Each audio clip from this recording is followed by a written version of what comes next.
Bismillahirrahmanirrahim. Assalamualaikum warahmatullahi wabarakatuh. Terima kasih bersama kami pada pagi ini. Juga terima kasih kepada sahabat-sahabat kami di Selamat Pagi Malaysia.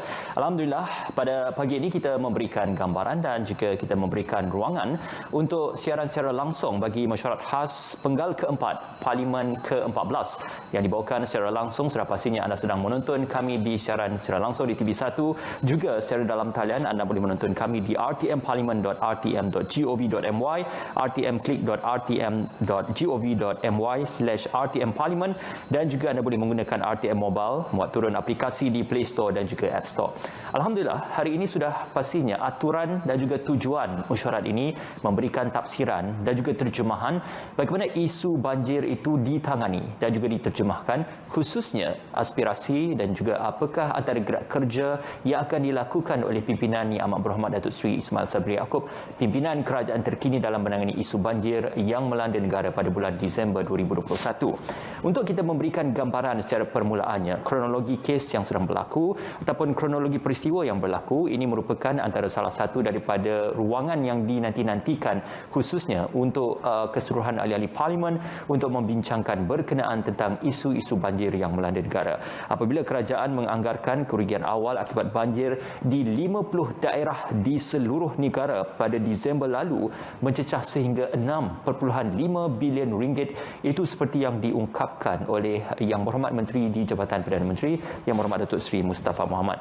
Dan ini juga menggambarkan kepada dapatan awal yang diperolehi daripada Jabatan Perangkaan Malaysia dengan kerjasama Jabatan Kebajikan Masyarakat dan juga NADMA, bencana bah yang telah pun melanda negara menyebabkan kerosakan tempat kediaman, premis perniagaan, kenderaan, pertanian, pembuatan serta aset awam dan infrastruktur, malah juga turut merenggut nyawa. Jadi perkara ini dipandang serius oleh pihak kerajaan, khususnya oleh seluruh kementerian, untuk memastikan agar kita dapat menangani melalui inisiatif yang telah sedang dan akan dilaksanakan dalam usaha kita menangani masalah ini dan membantu mereka yang terjejas disebabkan isu banjir yang telah pun melanda negara. Dalam perihal ini juga, apabila kita menggambarkan berkenaan tentang kerugian tersebut antara 5.3 bilion ringgit hingga 6.5 bilion ringgit, membabitkan 1/3 daripada 160 daerah di seluruh negara yang terkesan daripada banjir, dan ini juga merangkumi daripada 2 bilion ringgit kerugian disebabkan oleh kerosakan awam, dan ini turut diambil daripada pelaksanaan survei pendapatan dan perbelanjaan isi rumah dan kemudahan asas yang berlangsung pada tahun 2022.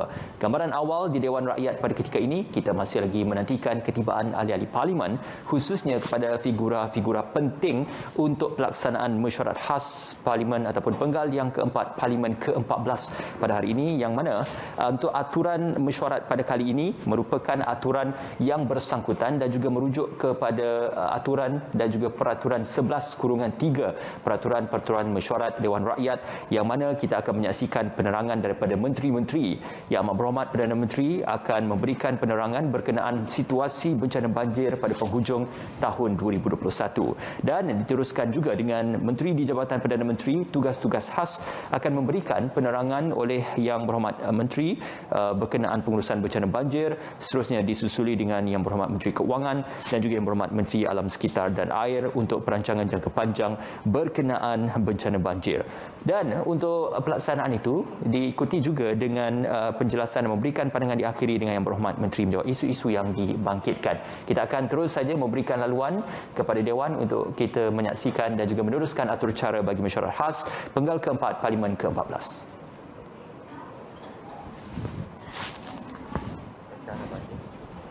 Ketiganya penerangan oleh Yang Berhormat Menteri Keuangan berkenaan bantuan bencana banjir, dan akhir sekali keempat, penerangan oleh Yang Berhormat Menteri Alam Sekitar dan Air berkenaan perancangan jangka panjang bencana banjir. Menyadari kepentingan isu yang dibawa pada mesyuarat khas ini dan untuk membolehkan isu tersebut diperhalusi dengan sebaik-baiknya oleh ahli-ahli Yang Berhormat di Dewan Rakyat ini, saya telah memutuskan untuk membenarkan ahli-ahli Yang Berhormat untuk meminta penjelasan dan memberikan pandangan selepas selesai penerangan daripada Yang Berhormat Menteri-Menteri, dan ianya akan diakhiri oleh Yang Berhormat Menteri-Menteri yang berkenaan untuk menjawab isu-isu yang dibangkitkan oleh ahli-ahli Yang Berhormat semua. Ahli Yang Berhormat, Bagi membolehkan seramai mungkin ahli-ahli yang berhormat dapat memberikan pandangan adalah dicadangkan mesyuarat hari ini bersidang secara terus tanpa berhenti rehat. Oleh itu saya menjemput Yang Berhormat Menteri untuk mencadangkan usul peraturan mesyuarat 12/1. Yang Berhormat Menteri silakan. Bismillahirrahmanirrahim. Assalamualaikum warahmatullahi wabarakatuh. Salam sejahtera. Tan Sri Yang Tua, mengikut peraturan mesyuarat 12/1, saya mohon mencadangkan bahawa mesyuarat pada hari ini tidak akan ditangguhkan pada jam 1 tengah hari dan akan bersidang secara terus sehingga selesai semua urusan dalam aturan mesyuarat, dan selepas itu majlis mesyuarat akan ditangguhkan sehingga ke satu tarikh yang tidak ditetapkan. Terima kasih Yang Berhormat. Ada yang menyokong? Tuan Yang Di-Pertua, saya mohon menyokong. Terima kasih Yang Berhormat Menteri. Ahli-ahli yang berhormat semua, sekarang saya kemukakan masalah kepada majlis untuk diputuskan. Masalahnya ialah usul seperti yang dikemukakan tadi hendaklah disetujukan. Ahli-ahli yang bersetuju sila kata bersetuju. Yang tidak sila kata tidak. Maka sebulat suara bersetuju, usul disetujukan. Terima kasih. Aturan urusan mesyuarat. Penerangan daripada Yang Amat Berhormat Perdana Menteri di bawah peraturan mesyuarat 14/1. Tuan Speaker, Point of Order. Saya. Ya. Datuk Yang Di-Pertua, Tan Sri Yang Di-Pertua, saya telah menghantar satu notis usul 18/1. Saya faham isu kandungan itu yang telah diberikan tulis jawapan kepada saya. Ya. Tetapi di sini ada Perdana Menteri. Ya. Kerana itu hak Perdana Menteri untuk mengizinkan satu tajuk atau satu agenda untuk diperdebatkan ataupun dibahas pada persidangan kali ini. Ya. Saya tidak menafikan pentingnya banjir yang telah melanda negara kita, tapi isu yang mendatang adalah isu yang melibatkan integriti. Suatu isu yang melibatkan. Baik, dimulakan dengan ucapan oleh Tuan Speaker Dewan. Namun begitu, untuk kita memberikan gambaran berkenaan tentang atur cara dan juga urusan mesyuarat yang berlangsung pada hari ini, sudah pastinya ia berkolerasi dan juga bersangkutan dengan peraturan yang ditetapkan di bawah peraturan 11/3 peraturan mesyuarat Dewan Rakyat, yang mana menetapkan untuk tujuan mesyuarat khas ini sudah pastinya memberikan gambaran kepada isu-isu yang akan dibincangkan, khususnya kepada isu pasca banjir dan juga bagaimana perancangan kerajaan serta negara dalam menangani isu-isu banjir tersebut. Dan juga berdasarkan kepada dapatan awal seperti mana yang dinyatakan tadi, kerajaan menganggarkan kerugian membabitkan tempat kediaman bernilai sehingga 1.2 bilion ringgit hingga 1.4 bilion ringgit. Premis perniagaan sahaja mencecah sehingga 500 juta sehingga 600 juta ringgit, kenderaan 1 bilion ringgit sehingga 1.3 bilion ringgit. Pertanian 40 juta sehingga 49.9 juta ringgit, pembuatan 800 juta sehingga 1 bilion ringgit, dan aset awam serta infrastruktur bernilai sehingga 2 bilion ringgit. Jadi perkara ini memberikan tamsilan dan juga gambaran betapa kerugian-kerugian itu bukan sahaja memberikan gambaran kerugian kepada pihak kerajaan, tetapi juga turut menjejaskan kehidupan dan juga memberikan sedikit kesan ataupun impak yang besar terhadap bagaimana pengaturcaraan semula komuniti dan juga masyarakat, khususnya bagi mereka yang terjejas di kawasan-kawasan banjir. Pada ketika penghujung Disember, sudah pasti negeri-negeri yang menjadi tumpuan dan juga keutamaan iaitu Selangor, Johor, Pahang, Terengganu dan juga Kelantan serta beberapa negeri lain yang turut terjejas dengan banjir ini, sudah pasti inisiatif yang dilaksanakan secara segera, bukan sahaja di bawah oleh NADMA tetapi juga di bawah pengurusan dan juga operasi bencana di setiap negeri untuk memberikan gambaran dan juga penumpuan kepada bagaimana perkara ini dapat diterjemahkan dan juga dibantu secara menyeluruh. Jadi perihal perbincangan dan juga mesyuarat pada hari ini sudah pastinya menjerumus dan juga berfokus kepada perkara-perkara penting berkenaan apakah yang akan dilakukan seterusnya oleh pihak kerajaan dalam kita menangani isu-isu banjir ini. Baik, seketika ini kita juga akan memberikan tumpuan kembali kepada Dewan Rakyat untuk kita membawakan apakah antara atur cara dan juga susun atur, di sebalik kita menantikan apakah antara penerangan yang akan diungkapkan dan juga akan disempurnakan oleh Yang Amat Perdana Menteri, iaitu Yang Amat Berhormat Datuk Seri Ismail Sabri Yaakob untuk membawakan perihal berkenaan bagaimanakah perancangan-perancangan keuangan dan juga perancangan-perancangan dasar kerajaan khususnya untuk memastikan isu-isu banjir ini akan dapat ditangani. Bukan sahaja kita bercerita kepada impak yang telah pun melanda, tetapi apakah perancangan masa depan untuk tujuan kontingensi dan sebagainya. Kita terus saja kepada Dewan Rakyat untuk kita membawakan gambaran ketika ini. Baik, kita masih lagi menantikan berkenaan mesyuarat khas yang akan dilaksanakan dalam seketika sahaja nanti, iaitu berkenaan mesyuarat khas bagi penggal keempat Parlimen ke-14 dan Dewan Rakyat. Pastinya tumpuan kita pada hari ini adalah berkenaan penerangan yang akan dimulakan oleh Yang Amat Berhormat Perdana Menteri berkenaan situasi bencana banjir yang berlaku dan juga melanda negara di penghujung tahun 2021 dan juga pada Januari 2022 ini, dan akan diteruskan oleh penerangan daripada Menteri Jabatan Perdana Menteri tugas-tugas khas dan juga Menteri Kewangan, iaitu akan menerangkan berkenaan bantuan bencana banjir, dan seterusnya Menteri Alam Sekitar dan Air berkenaan perancangan jangka panjang bencana banjir. Ya, dan Munawar, kalau kita lihat kerugian dianggarkan lebih kurang dalam 6.5 bilion iaitu yang ditanggung oleh rakyat Malaysia, dan kalau kita lihat ini merupakan satu angka yang besar di mana kebanyakan negeri khususnya di Selangor tidak menjangka bahawa banjir besar akan berlaku.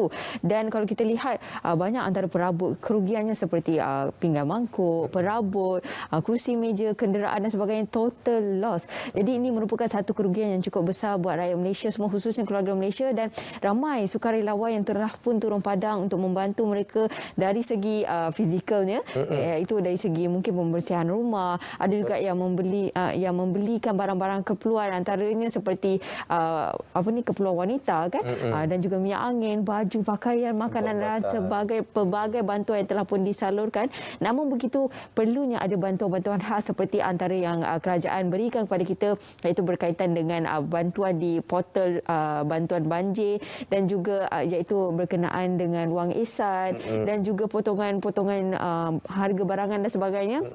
Khususnya untuk membantu keluarga Malaysia. Dan ini kalau kita lihat, Munawar, ini antara perkara yang dikira kerajaan tidak mengabaikan keluarga Malaysia, iaitu kerajaan juga memainkan peranan yang cukup besar dalam membantu rakyat Malaysia dan cuba untuk memahami apa antara keperluan-keperluan rakyat Malaysia ketika ini. Betul, itu yang kita namakan sebagai semangat keluarga Malaysia, seperti mana yang diterapkan ataupun yang digagaskan sendiri oleh Yang Amat Berhormat Perdana Menteri, khususnya apabila kita berdepan dengan situasi luar jangka seperti situasi banjir yang melanda negara baru-baru ini. Berkenaan bantuan-bantuan banjir yang telah diberikan oleh pihak kerajaan, banyak sebenarnya platform-platform yang telah disalurkan daripada pelbagai agensi kementerian telah sampai kepada mangsa-mangsa banjir, dan antaranya berkenaan bantuan wang ihsan. Antaranya bantuan wang ihsan ini melibatkan 6 negeri telah pun mencapai 100%. Alhamdulillah, ini satu perkembangan yang sangat baik, dan agihannya juga sangat pantas berbanding dengan tahun-tahun sebelum ini bila negara kita berdepan dengan situasi banjir. Mungkin agihan bantuannya mengambil masa dalam anggaran dalam tempoh 3 bulan. Namun kini dipercepatkan sehingga bantuannya dapat diterima secara langsung oleh mangsa-mangsa banjir. Itu menunjukkan keprihatinan dan juga inisiatif kerajaan untuk terus sentiasa komited dalam memperkasakan rakyat dalam situasi yang getir seperti ini. Raja Sophie, kita nak berehat seketika sebelum kita akan kembali selepas ini untuk kita mengetahui berkenaan mesyuarat khas sidang penggal keempat sidang Dewan Rakyat yang akan kita ketahui apa antara intipati utamanya. Kita berehat seketika, kita akan kembali selepas ini.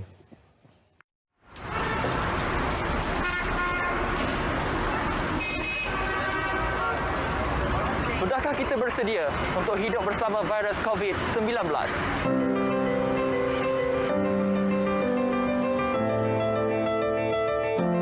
Apa harapan anda?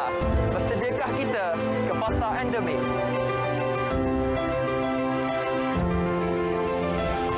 Kita pernah melalui saat yang sukar dan kini keadaan bertambah baik. Banyak sektor ekonomi dan aktiviti sosial kini dibuka dalam norma baru.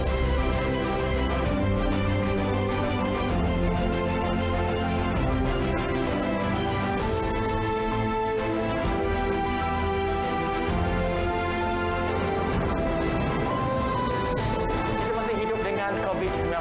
Justru kita harus patuh kepada SOP yang telah ditetapkan. Ayo kita bersama sebagai membawakan sebuah keluarga Malaysia ke arah reopening safely. Kembali para penonton semua dan seterusnya kita nak terus ke Parlimen lintas langsung bersama dengan Ismail Adnan. Silakan. Kerana banyak kekeliruan telah pun disebut, berbagai-bagai tuduhan. Cuma saya tak tuduh sesiapa pun lah di sebelah sana. Walaupun ahli parlimen sepatutnya terlibat dalam banjir, tapi saya tak pernah sebut sekali pun. Tak pernah saya sebutkan. Ya. Jadi hari ini saya tidak nak merujuk pada sesiapa, saya akan menerangkan perkara yang sebenar yang berlaku supaya rakyat faham apa sebenarnya yang berlaku ketika banjir berlaku. Okey.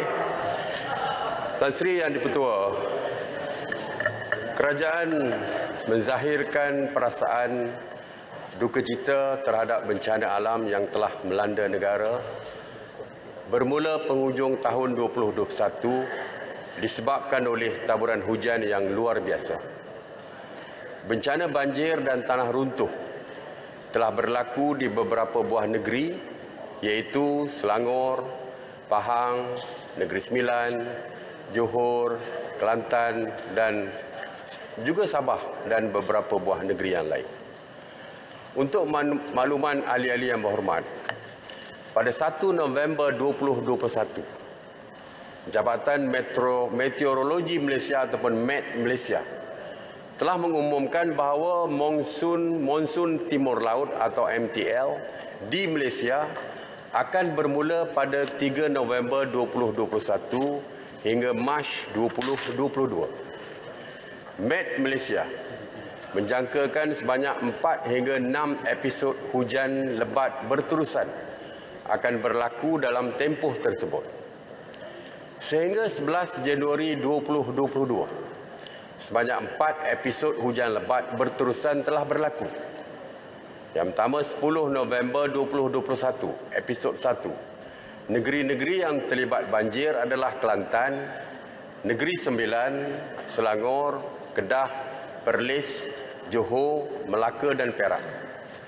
Episod kedua, 2 hingga 4 Disember 2021. Negeri-negeri yang terlibat adalah Terengganu, Kedah, Johor dan Sarawak.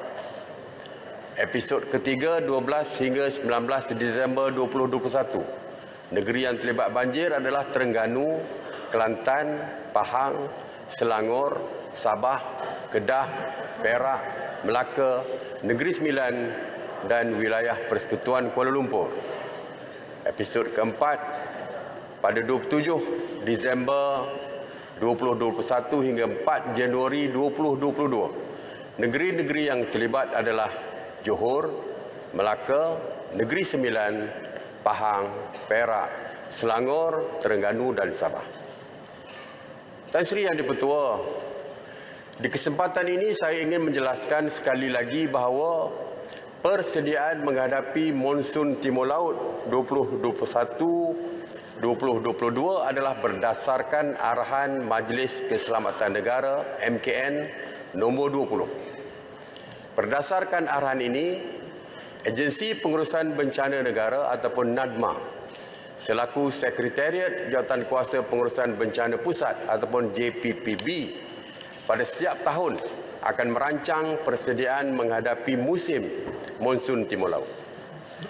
Pada kali ini saya sendiri telah mempengerusikan mesyuarat Jawatankuasa Pengurusan Bencana Pusat ataupun JPPB pada 13 September 2021 yang dihadiri oleh menteri-menteri besar, ketua-ketua menteri, setiausaha kerajaan negeri dan selaku pengurusi Jawatankuasa Pengurusan Bencana Negeri serta wakil-wakil agensi persekutuan dan juga negeri.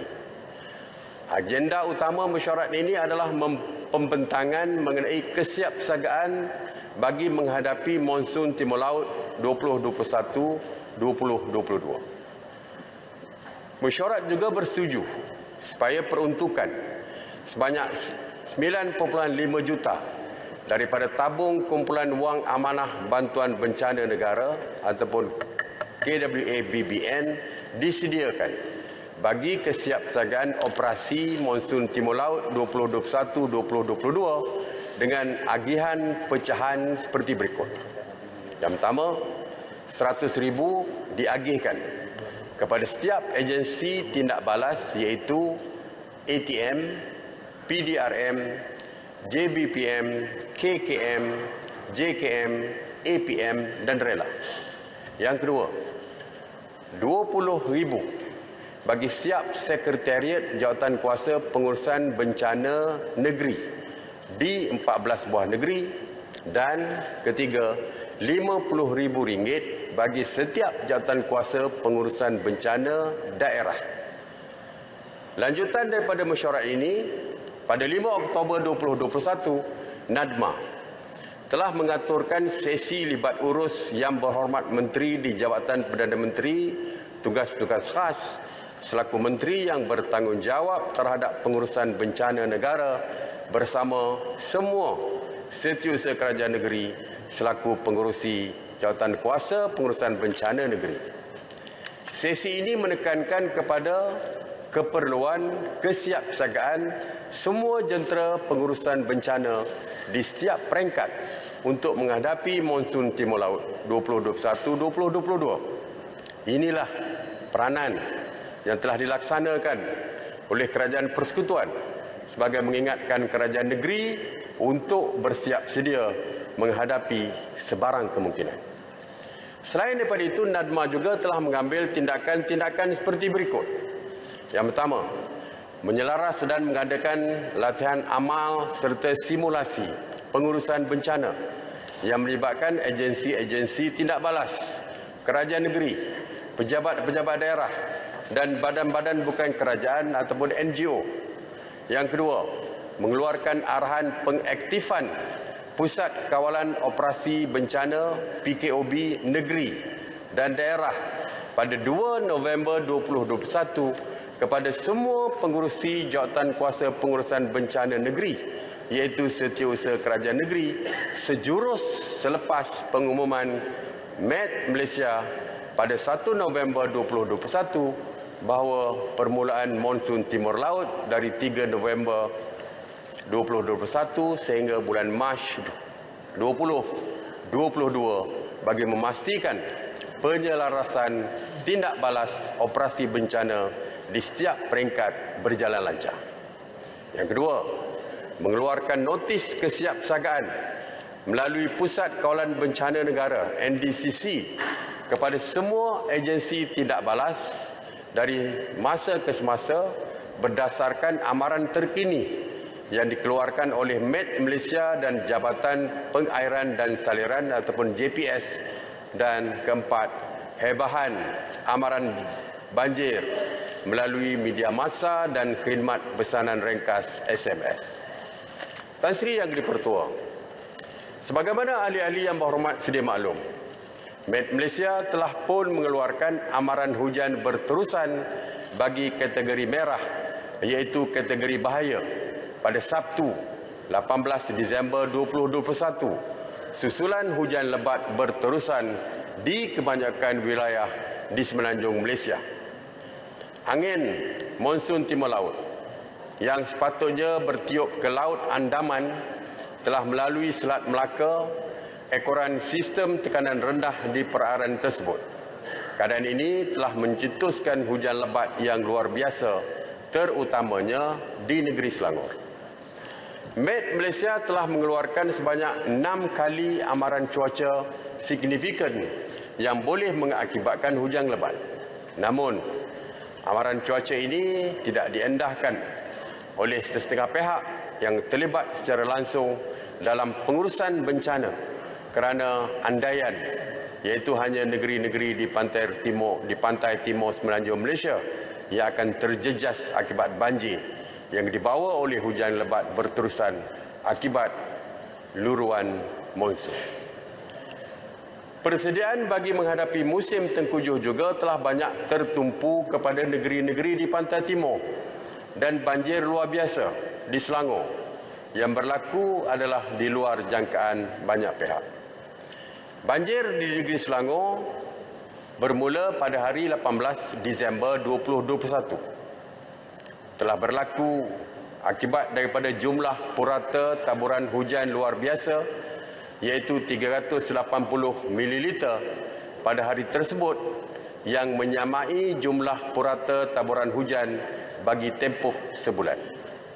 Pada masa yang sama, kejadian air pasang telah menyebabkan banjir ini bertambah lebih buruk.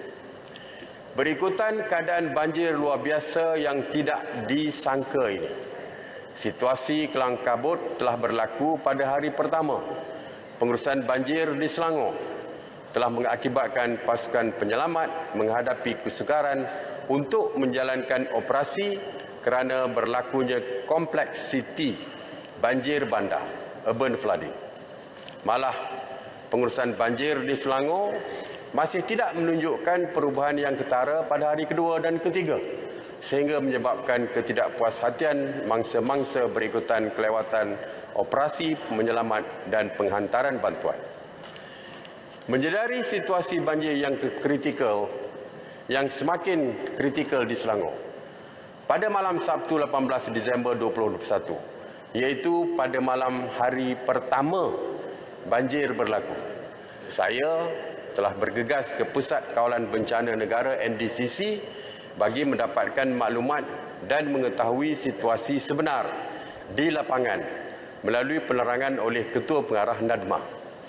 Di sana, saya sendiri telah mengambil tindakan segera dengan mengaktifkan talian hotline bagi memudahkan aduan dan pertanyaan berkaitan banjir melalui NDCC. Saya sendiri telah menghubungi Panglima Angkatan Tentera PAT, Panglima Tentera Darat PTD dan Ketua Polis Negara IGP bagi menggerakkan anggota dan aset tambahan milik Angkatan Tentera Malaysia dan Polis Diraja Malaysia dari negeri berhampiran ke negeri Selangor bagi membantu pasukan Jabatan Bomba dan Penyelamat Malaysia, Angkatan Pertahanan Awam Malaysia serta lain-lain agensi yang sedang giat melaksanakan operasi menyelamat. Ini kerana sebahagian besar aset seperti bot penyelamat telah siap sedia ditempatkan di negeri-negeri lain, khususnya Pantai Timur yang dijangkakan berisiko berhadapan dengan banjir besar. Pada malam yang sama, saya juga telah membuat live PC untuk memberikan penjelasan terkini mengenai tindakan yang sedang dan akan dilakukan oleh kerajaan dalam menghadapi situasi banjir yang baru bermula ketika itu.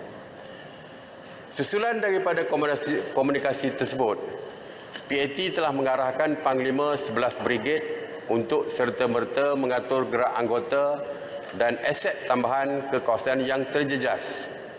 IGP juga telah mengarahkan tambahan anggota dan aset dari negeri-negeri yang berhampiran untuk membantu pasukan sedia ada. Jadi suka saya jelaskan, pada waktu yang sama, selain daripada Selangor, negeri-negeri lain juga menghadapi banjir. Pahang menghadapi banjir yang besar, Kelantan dan lain-lain negeri Pantai Timur. Jadi aset sebenarnya telah pun digerakkan ke seluruh negara. Jadi peringkat awal kalau ada kekurangan aset di Selangor, kerana ianya telah pun diagih-agihkan ke negeri-negeri lain. Walaupun tindakan segera telah pun dilakukan oleh Angkatan Tentera Malaysia dan juga PDRM untuk menambahkan aset-aset tersebut dengan menggerakkan aset daripada negeri-negeri lain yang belum lagi banjir ketika itu.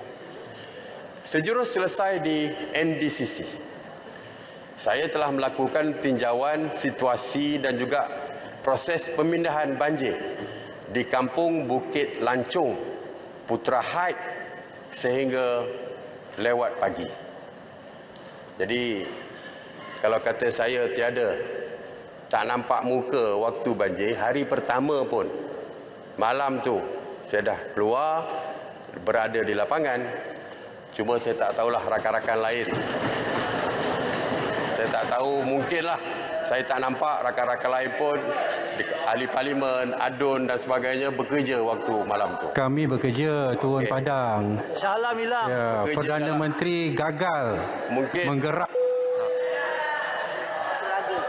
Perdana Menteri pergi lambai-lambai tangan saja. Ada beberapa ahli parlimen yang dianggap hilang ketika itu. Keesokannya pada Ahad 19 Disember 2021. Umrah lebih penting. Umrah lebih penting. Saya juga telah melawat mangsa Teraja pun hilang.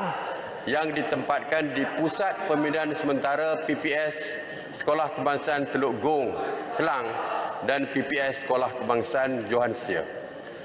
Tan Sri Yang di-Pertua dan ahli yang berhormat, berikutan kelewatan operasi menyelamat dan penghantaran bantuan yang diselaraskan oleh Jawatan Kuasa Pengurusan Bencana Negeri dan Jawatan Kuasa Pengurusan Bencana Daerah di Selangor, sehingga mendapat reaksi negatif daripada rakyat. Saya telah mengambil inisiatif dan keputusan untuk mempengerusikan beberapa siri mesyuarat.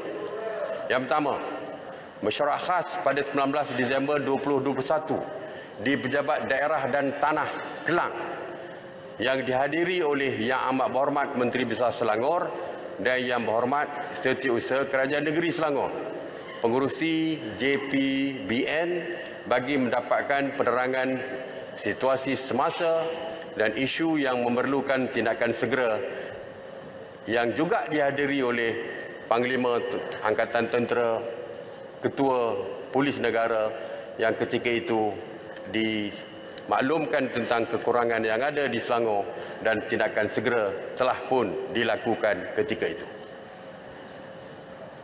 Sepatutnya bukan saya mempengerusikan mesyuarat jawatan kuasa.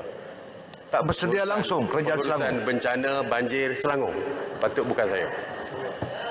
Ya, patutnya dah ada jawatan kuasa yang telah pun diwujudkan di Patutnya negeri. Siapa? Tan Sri Nur Homa. Di negeri-negeri. Kerajaan negeri ya. Kerajaan negeri. Sepatutnya. Tan Sri, Yang Hormat, Ikut peraturan, ikut peraturan nak mencelah beritahu saya. Ya, InsyaAllah saya benarkan. Saya nak mencelah. Okey. Saya nak mencelah. Patutnya tidak ada. Duduklah Syalam. Mencelah. Hilang ya, duduk. Saya nak mencelah. Syalam duduk. nak mencelah ni? Saya nak mencelah. Tak ada pencelahan. Yang Hormat. Lagi. Selamat. Tidak lagi bahas Syalam. Perdana Menteri Yang Hormat. Yang Berhormat. Yang Berhormat Syalam. Yang Berhormat Syalam. Yang Berhormat Syalam. Yang Berhormat Syalam. Yang Berhormat. Baik, sebenarnya untuk kita memberikan laluan seketika kerana penyempurnaan penerangan oleh Yang Amat Berhormat Perdana Menteri ini penting untuk kita mendengarkan, dan sudah pastinya kesantunan dalam Dewan Rakyat itu perlu untuk kita melihat dan juga mendengar secara lebih teliti apakah yang bakal diungkapkan oleh Yang Amat Berhormat Perdana Menteri. Kerana sesi penerangan ini perlu diperjelaskan dengan sejelas-jelasnya dan juga diberikan gambaran secara teliti, kerana apa yang sedang, telah dan akan dirangka oleh pihak kerajaan adalah bersandarkan kepada intipati kandungan penerangan oleh Yang Amat Berhormat Perdana Menteri. Seketika tadi, kalau boleh kita gambarkan untuk kita memberi laluan seketika, saya akan bersama dengan Yang Berhormat Datuk Seri Jalaluddin Alias yang juga merupakan Timbalan Menteri Wilayah Persekutuan, untuk kita bercakap lebih lanjut sudah pastinya sedikitlah berkenaan tentang situasi banjir yang sedang melanda pada ketika ini. Terima kasih Yang Berhormat Datuk Seri bersama dengan kami buat ketika ini, dan juga sudah pastinya mesyuarat khas bagi Parlimen ke-14 penggal yang keempat ini menggambarkan sudah aspirasi dan juga hala tuju kerajaan yang akan dibawa khususnya untuk menangani isu-isu banjir. Buat permulaannya, bagaimanakah isu-isu banjir ini boleh ditangani ataupun diberikan perihal yang teliti oleh pihak kerajaan khususnya di pimpinan yang tertinggi, Datuk Seri? Terima kasih. Saya lihat bahawa situasi keadaan banjir kali ini yang berlaku baru-baru ini adalah merupakan satu situasi yang kita lihat bahawa satu perkara yang di luar jangka. Banjir berlaku pada setiap tahun, terutamanya bagi kawasan-kawasan Pantai Timur, bagi kawasan-kawasan yang biasanya dilanda banjir pada setiap tahun dan musim penghujung. Tetapi kali ini pada 18 Disember tempoh hari, beberapa kawasan yang dilanda banjir ini adalah kawasan-kawasan yang tidak pernah berlaku. di luar jangka. Unpredictable. Dengan izin lah, pasal kita dah ada di Dewan Rakyat pada pagi ni kan. Jadi satu perkara yang tidak terfikir oleh orang macam saya, bahawa banjir yang berlaku pada 18 Disember bermula pada 18 Disember itu hari berlaku, dan ini adalah merupakan satu dugaan dan juga tekanan kepada pihak-pihak yang agensi kerajaan, pimpinan politik dan pimpinan tertinggi. Bagaimana untuk kita mengatasi dan membantu masa-masa banjir dalam dan waktu ketika itu. Kan itu saya sebut bahawa apabila berlakunya bencana seumpama ini, kita harus meletakkan fahaman politik, ideologi politik ke tepi. Kerana apa yang berada di dalam pemikiran kita, pemikiran setiap pemimpin, sama ada ahli parlimen, ahli Dewan dan Negeri, pimpinan daerah, apatah lagi jawatankuasa bencana daerah yang memang sememangnya ada pada setiap daerah dan negeri, mestilah menumpukan pemikiran mereka bagaimana untuk kita menjalankan kerja-kerja pembaikan dan penyelamatan kepada masa-masa banjir. Ketika waktu pada 18 Disember tempoh hari apabila berlaku, ramai masa-masa banjir yang rumah mereka secara total loss ataupun mengalami kerosakan 100%, dan kebanyakan mereka terperangkap di dalam kejadian ataupun banjir ini, dan mereka memerlukan pertolongan daripada pihak berwajib. Apa yang berlaku dalam beberapa kawasan yang berlaku di dalam negara kita, terutamanya bagi kawasan saya sendiri berpengalaman di kawasan Parlimen Jelebu ketika itu 1672 rumah terkesan, dan daripada jumlah 1672 itu ada beberapa kawasan yang 100% terkepung dan mangsa tidak boleh keluar kerana kepungan ataupun air yang begitu cepat naik dan menenggelamkan kampung serta rumah mereka. Jadi ujian yang paling besar kepada saya termasuk pemimpin-pemimpin lain dan pimpinan daerah ialah bagaimana untuk kita mempercepatkan kerjasama dan juga kolaborasi semua jabatan untuk memastikan mangsa banjir ini, yang pertama yang penting bagi kita ialah untuk kita selamatkan, pindahkan dia kepada pusat penempatan sementara supaya mereka dapat yang penting tentulah kita nak selamatkan nyawa dahulu, dan yang keduanya mereka dapat kita bantu serta-merta dalam soal kelengkapan asas mereka. Tetapi apa yang saya lihatlah apabila perkara ini berlaku, kerajaan telah mengambil tindakan yang begitu drastik melalui kerjasama semua agensi kerajaan dan juga pihak-pihak yang berkaitan untuk kita melakukan kerja-kerja menyelamat, untuk kita melakukan kerja-kerja menyediakan kemudahan infra asas bagi mereka ditempatkan di kawasan-kawasan yang telah ditetapkan oleh pihak jawatankuasa bencana. Sekurang-kurangnya pemulihan dalam keadaan yang segera untuk membantu menyediakan keperluan asas dan sebagainya. Yang berhormat Datuk Seri, kita nak memberikan laluan seketika apabila Yang Amat Berhormat Perdana Menteri berjalan seketika tadi untuk kita memberikan kembali laluan kepada penerangan oleh Yang Amat Berhormat Perdana Menteri di Dewan Rakyat. Silakan. Untuk makluman ahli-ahli yang berhormat sekalian, bermula pada petang Sabtu 18 Disember 2021, PDRM, JBPM, ATM dan APN sebenarnya telah pun menggerakkan pasukan masing-masing bagi memindahkan mangsa. Namun, menghadapi kesukaran kerana suasana yang semakin gelap dan terdapat ramai mangsa yang masih enggan meninggalkan kediaman mereka ketika itu. Kejadian banjir yang berlaku ini... Perdana Menteri salahkan mangsa sekarang. Tak, kita tak... Baguslah tu. Ini cerita yang sebenar. Jangan bohong lah, jangan bohong ni. Kalau sudah kantor... Sudahlah. Yang berhormat.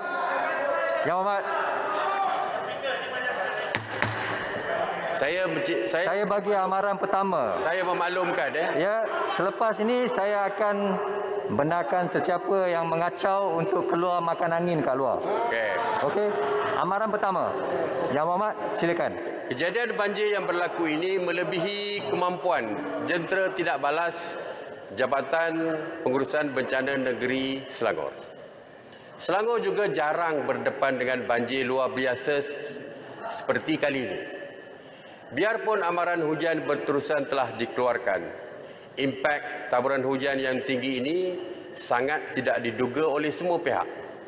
Sebagai contoh, meskipun penduduk di Taman Seri Muda Shah Alam sudah biasa berdepan banjir kilat akibat hujan lebat, namun mereka tidak menyangka air akan naik begitu cepat dan tinggi pada kali ini. Agensi penyelamat juga menghadapi kesukaran mendapatkan kerjasama penduduk untuk berpindah dengan segera. Rata-rata mangsa memberikan alasan hendak menyelamatkan harta benda.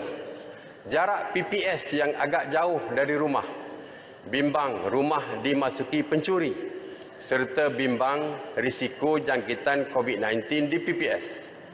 Berikutan itu, apabila paras air naik secara mendadak, ramai penduduk terperangkap dan memerlukan pertolongan segera.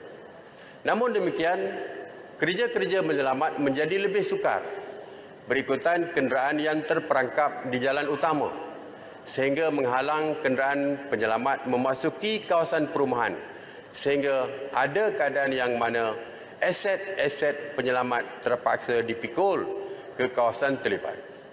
Selain daripada itu, bot-bot penyelamat juga sukar untuk bergerak di dalam kawasan banjir kerana tersangkut pada kenderaan yang tenggelam di kawasan terjejas.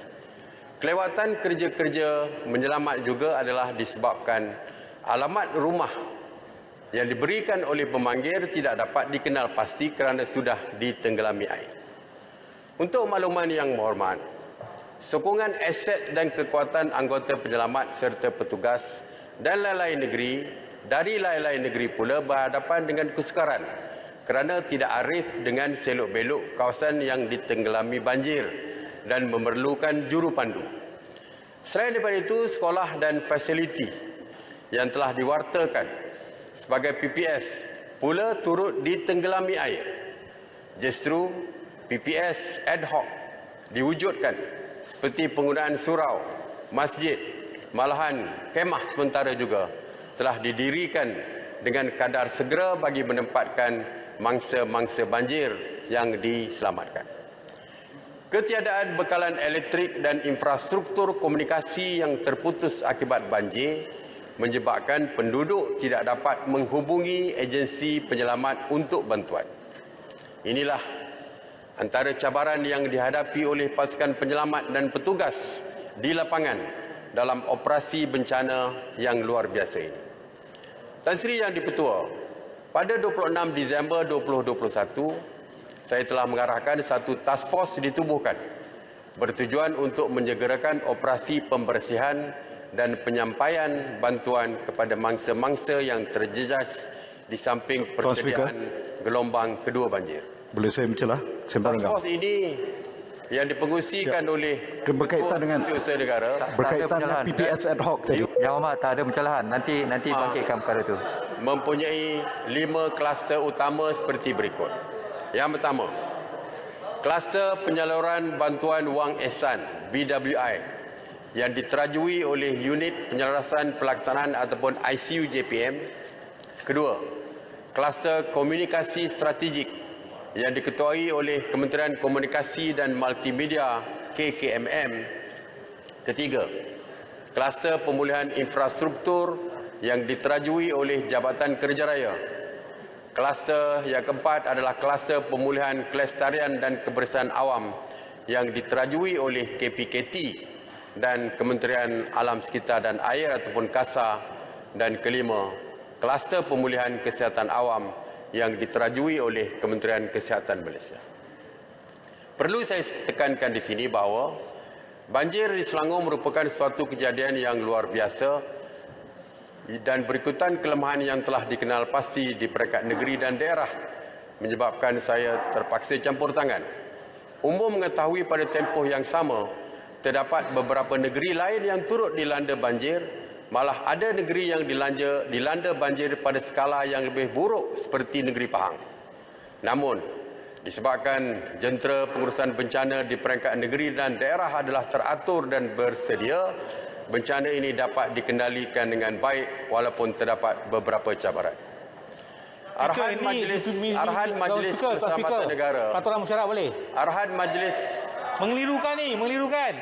Arahan Majlis Keselamatan Negara nombor 20. Selangor duduk. Daripada Pahang yang bohong lah. Berkaitan dasar dan mekanisme. Dah lah masa banjir tak nampak muka. Kau. Harau. Jangan cakap kalau tak tahu Harau. Tolong. Yang Hormat. Duduk. Yang Hormat. Duduk. Sekejap.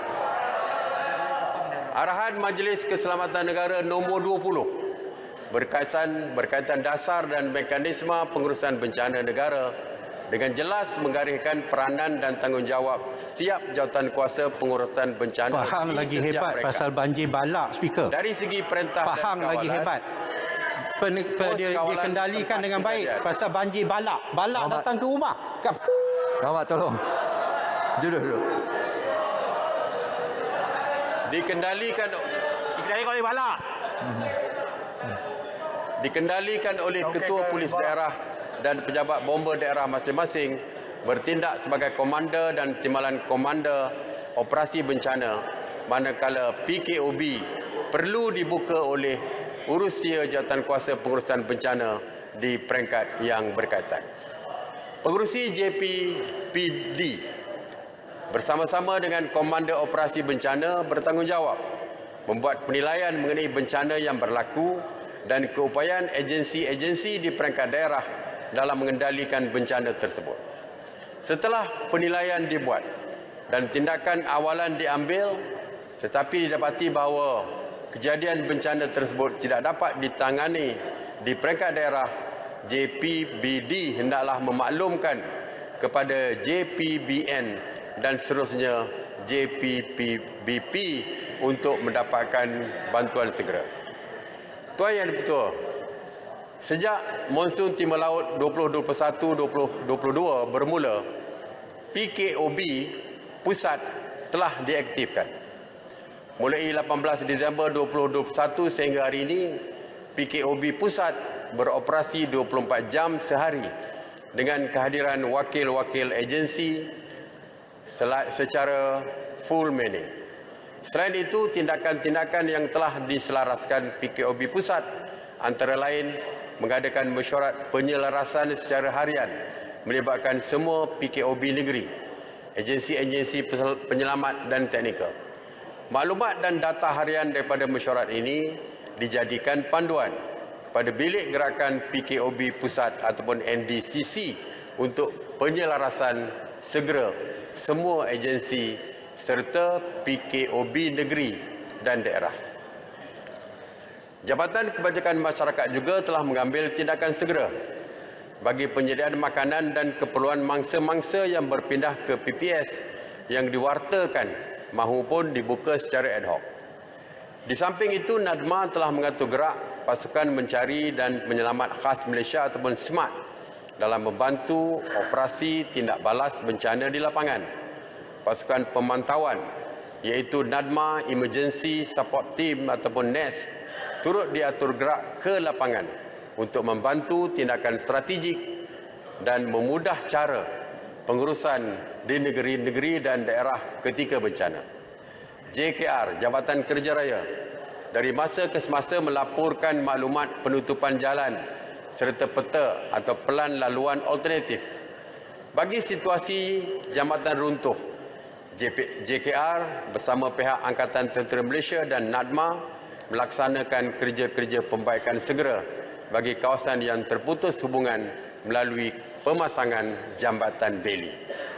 Kerajaan juga telah menyediakan talian hotline bagi memudahkan aduan dan pertanyaan berkaitan banjir melalui NDCC dan MyGCC. Selain itu, nombor perhubungan PKOB negeri dan daerah juga telah dimuat naik ke portal NADMA dan di media-media sosial. Mohon kebenaran minum air. Boleh. Talian tu hot je, line tak ada.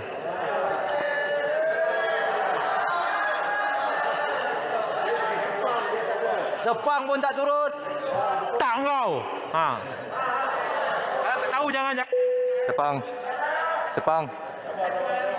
Nanti Sepang. Rehat. Sepang. Cool sikit. Nanti serangan jantung nanti. Tuan speaker tak ada kawasan banjir. Tuan speaker mana tahu. Tuan speaker tahu nak pergi Sepang belum makan ubat tu. Nak lindungi orang lain je, Tuan speaker. You have been defending orang lain je. Sepang. Tan Sri. Tuan speaker, saya tak boleh terima ni pembohong ni. Sepang, tolong. Ni pembohong. Sepang yang bohong. Duduklah. Janganlah. Tolong. Tak elok tu cakap orang bohong macam tu. Yang Muhammad, tolong. Silakan Yang Muhammad. Ya. Speaker, ini sesi PM defend diri dia. Ini apa ke? Ya? Lepas ni boleh berbahas. Semua salah orang je, tak ada salah dia. Tan Sri Yang di-Pertua. Saya nak minta penjelasan ini. Kalau macam ini kita nak dengar, tulislah buat satu write up dalam mana surat khabar kita boleh baca. Tak perlu sidang hari ini. Ini nak defend diri dia. Mana ini dibenarkan? Apa defend lah, kamu bersalah pun. 13 keluarga telah dipindahkan ke 1112 pusat pembinaan sementara yang melibatkan 136,030 mangsa. Meskipun monsun timur laut masih belum tamat, yang dijangka berakhir pada bulan Mac 2022, pada ketika ini semua PPS di seluruh negara telah ditutup sepenuhnya, tetapi sentiasa bersedia pada sebilang masa sekiranya perlu dibuka semula. Manakala PDRM pula telah melaporkan sebanyak 55 kes kematian akibat bencana banjir luar biasa yang mengakibatkan 40 orang lelaki dewasa, 20 orang perempuan dewasa, 2 orang kanak-kanak lelaki dan 1 kanak-kanak perempuan. Seramai 2 orang mangsa dilaporkan masih hilang. Saya ingin merakamkan ucapan takziah serta menzahirkan rasa simpati yang amat mendalam terhadap mereka yang telah kehilangan ahli keluarga akibat bencana ini, yang turut mengakibatkan kerosakan dan kemusnahan kediaman serta harta benda. Tuan Yang di-Pertua, bagi meringankan beban yang ditanggung oleh mangsa-mangsa banjir kali ini, pada 29 Disember 2021, saya telah mengumumkan bantuan keluarga Malaysia berjumlah 1.4 bilion ringgit seperti berikut. Yang pertama, bantuan wang ihsan sejumlah RM1,000. Sehingga 19 Januari 2022, sejumlah 125.504 juta telah disalurkan menggunakan tabung kumpulan wang amanah bencana kepada negeri-negeri yang terjejas bagi tujuan pengagihan bantuan wang ihsan kepada setiap keluarga ketua isi rumah. Dan sehingga 18 Januari 2022, bagi mangsa yang berpindah ke PPS, prestasi pengagihan adalah sebanyak 97.3% daripada bilangan ketua isi rumah yang layak bagi gelombang pertama banjir yang meliputi 8 buah negeri, manakala prestasi pengagihan bagi gelombang kedua adalah sebanyak 57.3% meliputi negeri Terengganu, Negeri Sembilan, Kelantan, Pahang, Sabah dan Johor. Bagi mangsa banjir yang tidak berpindah ke PPS, prestasi pengagihan adalah sebanyak 50.8%. Bantuan pembelian keperluan asas BPKA, NADMA telah menyalurkan 25 juta kepada ICU menggunakan tabung bencana bagi tujuan pengagihan bantuan ini kepada ketua isi rumah yang layak.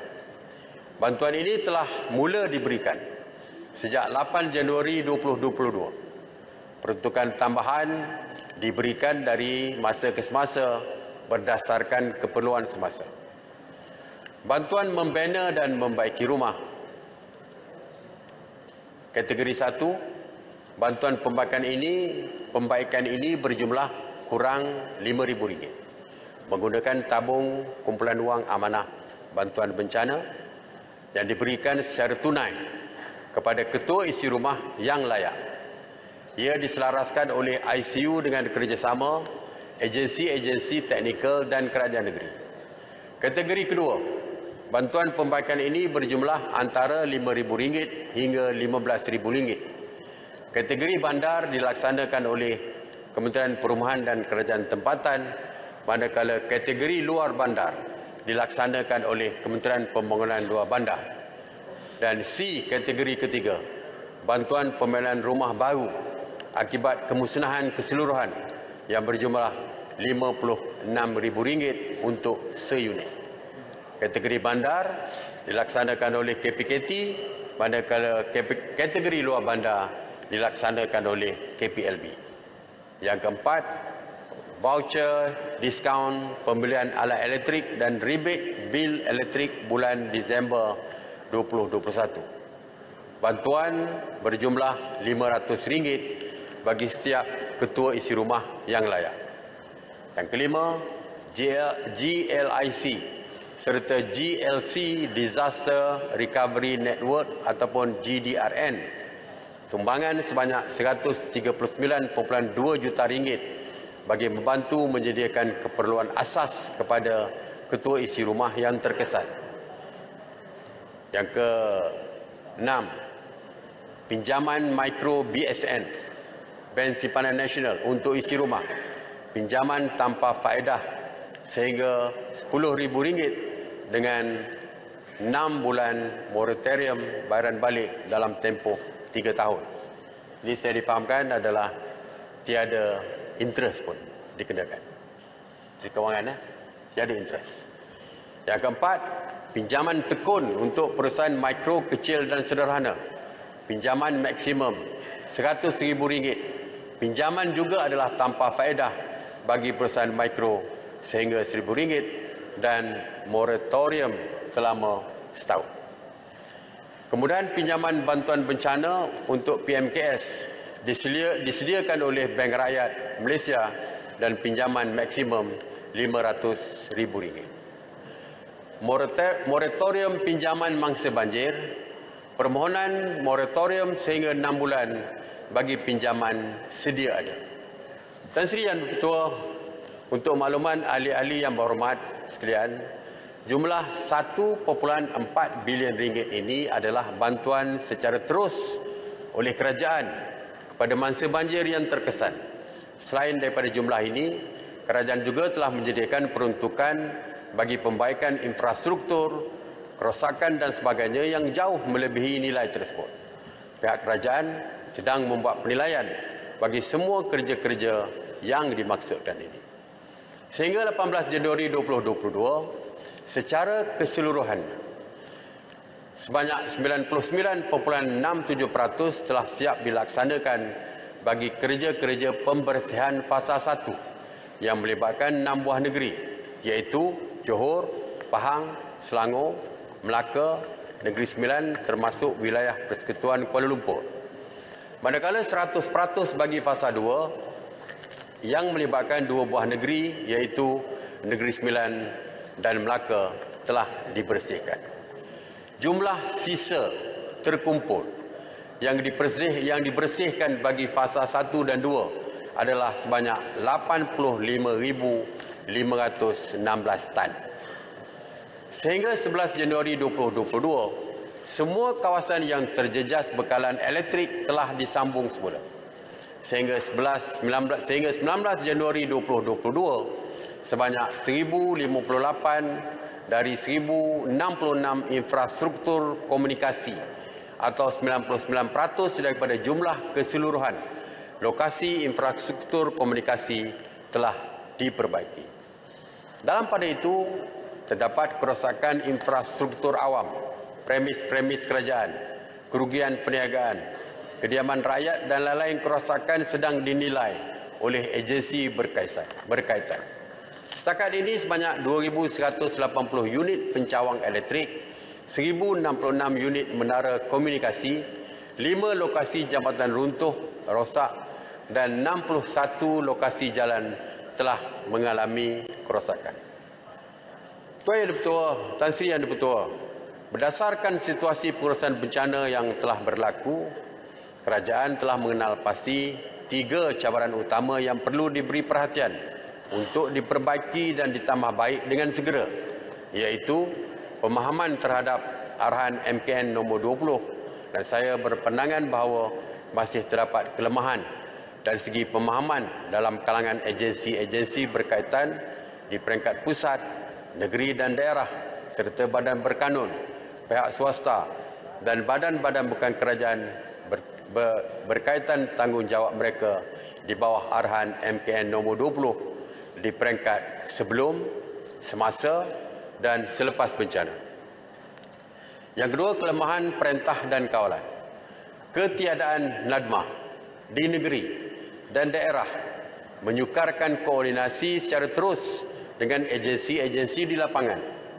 Kerjasama rapat pelbagai pihak seperti kerajaan negeri dan kerajaan tempatan penting dalam memastikan keberkesanan pengurusan bencana negara pada tahap optimum, dan seterusnya. Struktur organisasi sedia ada juga membataskan keupayaan NADMA untuk menyelaras tindakan pengurusan bencana yang melibatkan penduduk setempat, badan-badan bukan kerajaan dan kerajaan tempatan. Kekangan ini menyebabkan NADMA tidak dapat menguruskan bencana secara terus di peringkat negeri dan daerah. Yang ketiga, kelemahan pengurusan maklumat dalam pengurusan bencana. Pengurusan bencana negara sangat bergantung kepada maklumat dinamik yang tepat dan cepat dari lapangan. Pada masa ini, pengurusan bencana negara masih mengamalkan kaedah pengumpulan maklumat secara konvensional dan tidak seiring dengan perkembangan teknologi semasa. Situasi ini menyebabkan proses penyediaan laporan, penganalisaan, pembuatan keputusan dan pengurusan data mempunyai kelemahan yang ketara, dan penyaluran maklumat dengan lebih pantas dan tepat kepada agensi-agensi tindak balas dan mangsa banjir masih perlu diperbaiki. Untuk makluman ahli yang berhormat, saya telah mengarahkan agensi yang bertanggungjawab supaya mempercepatkan pembangunan fasa kedua program ramalan dan amaran banjir yang diuruskan oleh Jabatan Pengairan dan Saliran, meliputi 38 lembangan sungai utama seluruh negara bagi membolehkan ramalan awal banjir yang lebih tepat dikeluarkan. Dari segi hebahan kepada orang awam, kaedah terbaik dan terpantas untuk mengeluarkan amaran awal dan arahan bersedia khususnya kepada penduduk di kawasan rendah dan berisiko banjir perlu ditambah baik. Misalnya, menggunakan aplikasi WhatsApp, push notification, melalui kerjasama dengan syarikat-syarikat telekomunikasi. Penghasilan visual simulasi banjir, infografik dan sebagainya juga perlu diberi perhatian yang boleh disebarluaskan melalui media massa dan media sosial. Bagi penyediaan makanan kepada mangsa banjir pula, penggunaan teknologi retort ataupun makanan sedia dimakan, meals ready to eat, untuk diedarkan kepada mangsa banjir kerana kaedah pembungkusan tersebut lebih tahan lama dan kalis air. Pengurusi dan agensi di bawah jawatankuasa pengurusan bencana di setiap peringkat perlu mahir dan memainkan peranan masing-masing selaras dengan arahan Majlis Keselamatan Negara nombor 20. Sudah tiba masanya kita juga memperkasakan peranan dan sumbangan organisasi civil society organisation dalam pengurusan bencana serta mengalu-alukan penglibatan mereka. Penglibatan CSO secara terselaras dapat melancarkan lagi proses penyampaian bantuan kepada mereka yang terjejas. Selain daripada itu, pemberkasaan komuniti perlu dipertingkatkan lagi bagi mewujudkan masyarakat yang berdaya tahan terhadap bencana. Peranan setiap ahli komuniti sebagai first responder apabila berlaku sebarang bencana perlu diterapkan dan bukan hanya bergantung kepada agensi penyelamat semata-mata. Tan Sri Yang di-Pertua serta ahli-ahli yang berhormat sekalian, aspek pengurusan risiko bencana, Disaster Risk Reduction, DRR, juga tidak boleh dipandang remeh. DRR perlu ditambah baik secara whole of society approach dan diterapkan dalam segenap aspek melalui pembangunan ekonomi, pendidikan, kesihatan dan sebagainya. Ini kerana pengurusan bencana adalah urusan semua pihak. Komunikasi, pendidikan dan kesedaran awam merupakan kunci yang perlu dilaksanakan secara berterusan bagi membentuk budaya perkongsian tanggungjawab termasuk dalam DRR. Selain daripada itu, pihak berkuasa tempatan perlu sentiasa memainkan peranan seperti memastikan saluran longkang monsun khususnya di bandar dan pinggir bandar sentiasa berada dalam keadaan baik dan tidak tersumbat dengan sampah sarap. Ini bagi mengurangkan risiko berlakunya banjir kilat yang juga boleh membawa kerugian akibat kerosakan harta benda.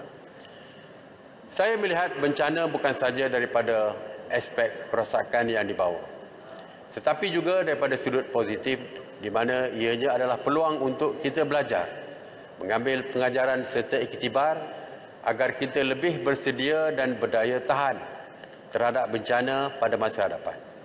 Saya juga telah mengarahkan NADMA mempercepatkan penggubalan akta pengurusan bencana.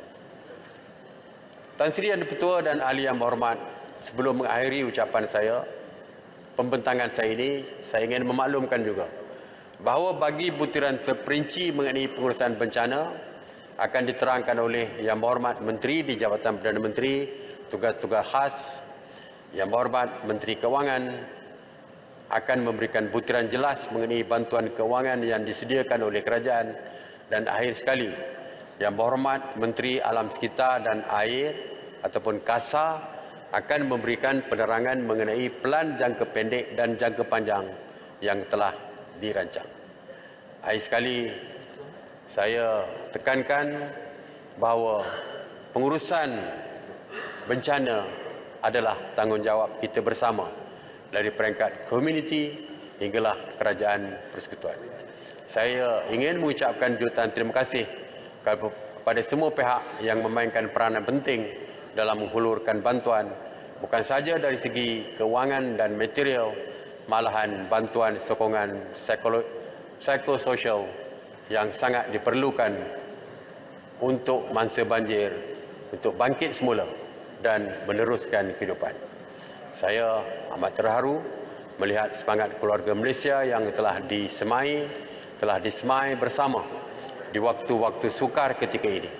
Inilah keluarga Malaysia, keluarga kita. Sekian, terima kasih. Assalamualaikum warahmatullahi wabarakatuh.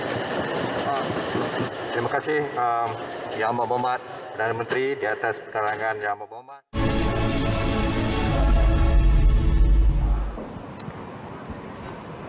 Waalaikumsalam warahmatullahi wabarakatuh. Itu sesi penerangan yang dilaksanakan oleh Yang Amat Berhormat Perdana Menteri Yang Amat Berhormat Datuk Seri Ismail Sabri Yaakob berkenaan tentang korelasi mesyuarat khas penggalian keempat Parlimen ke-14.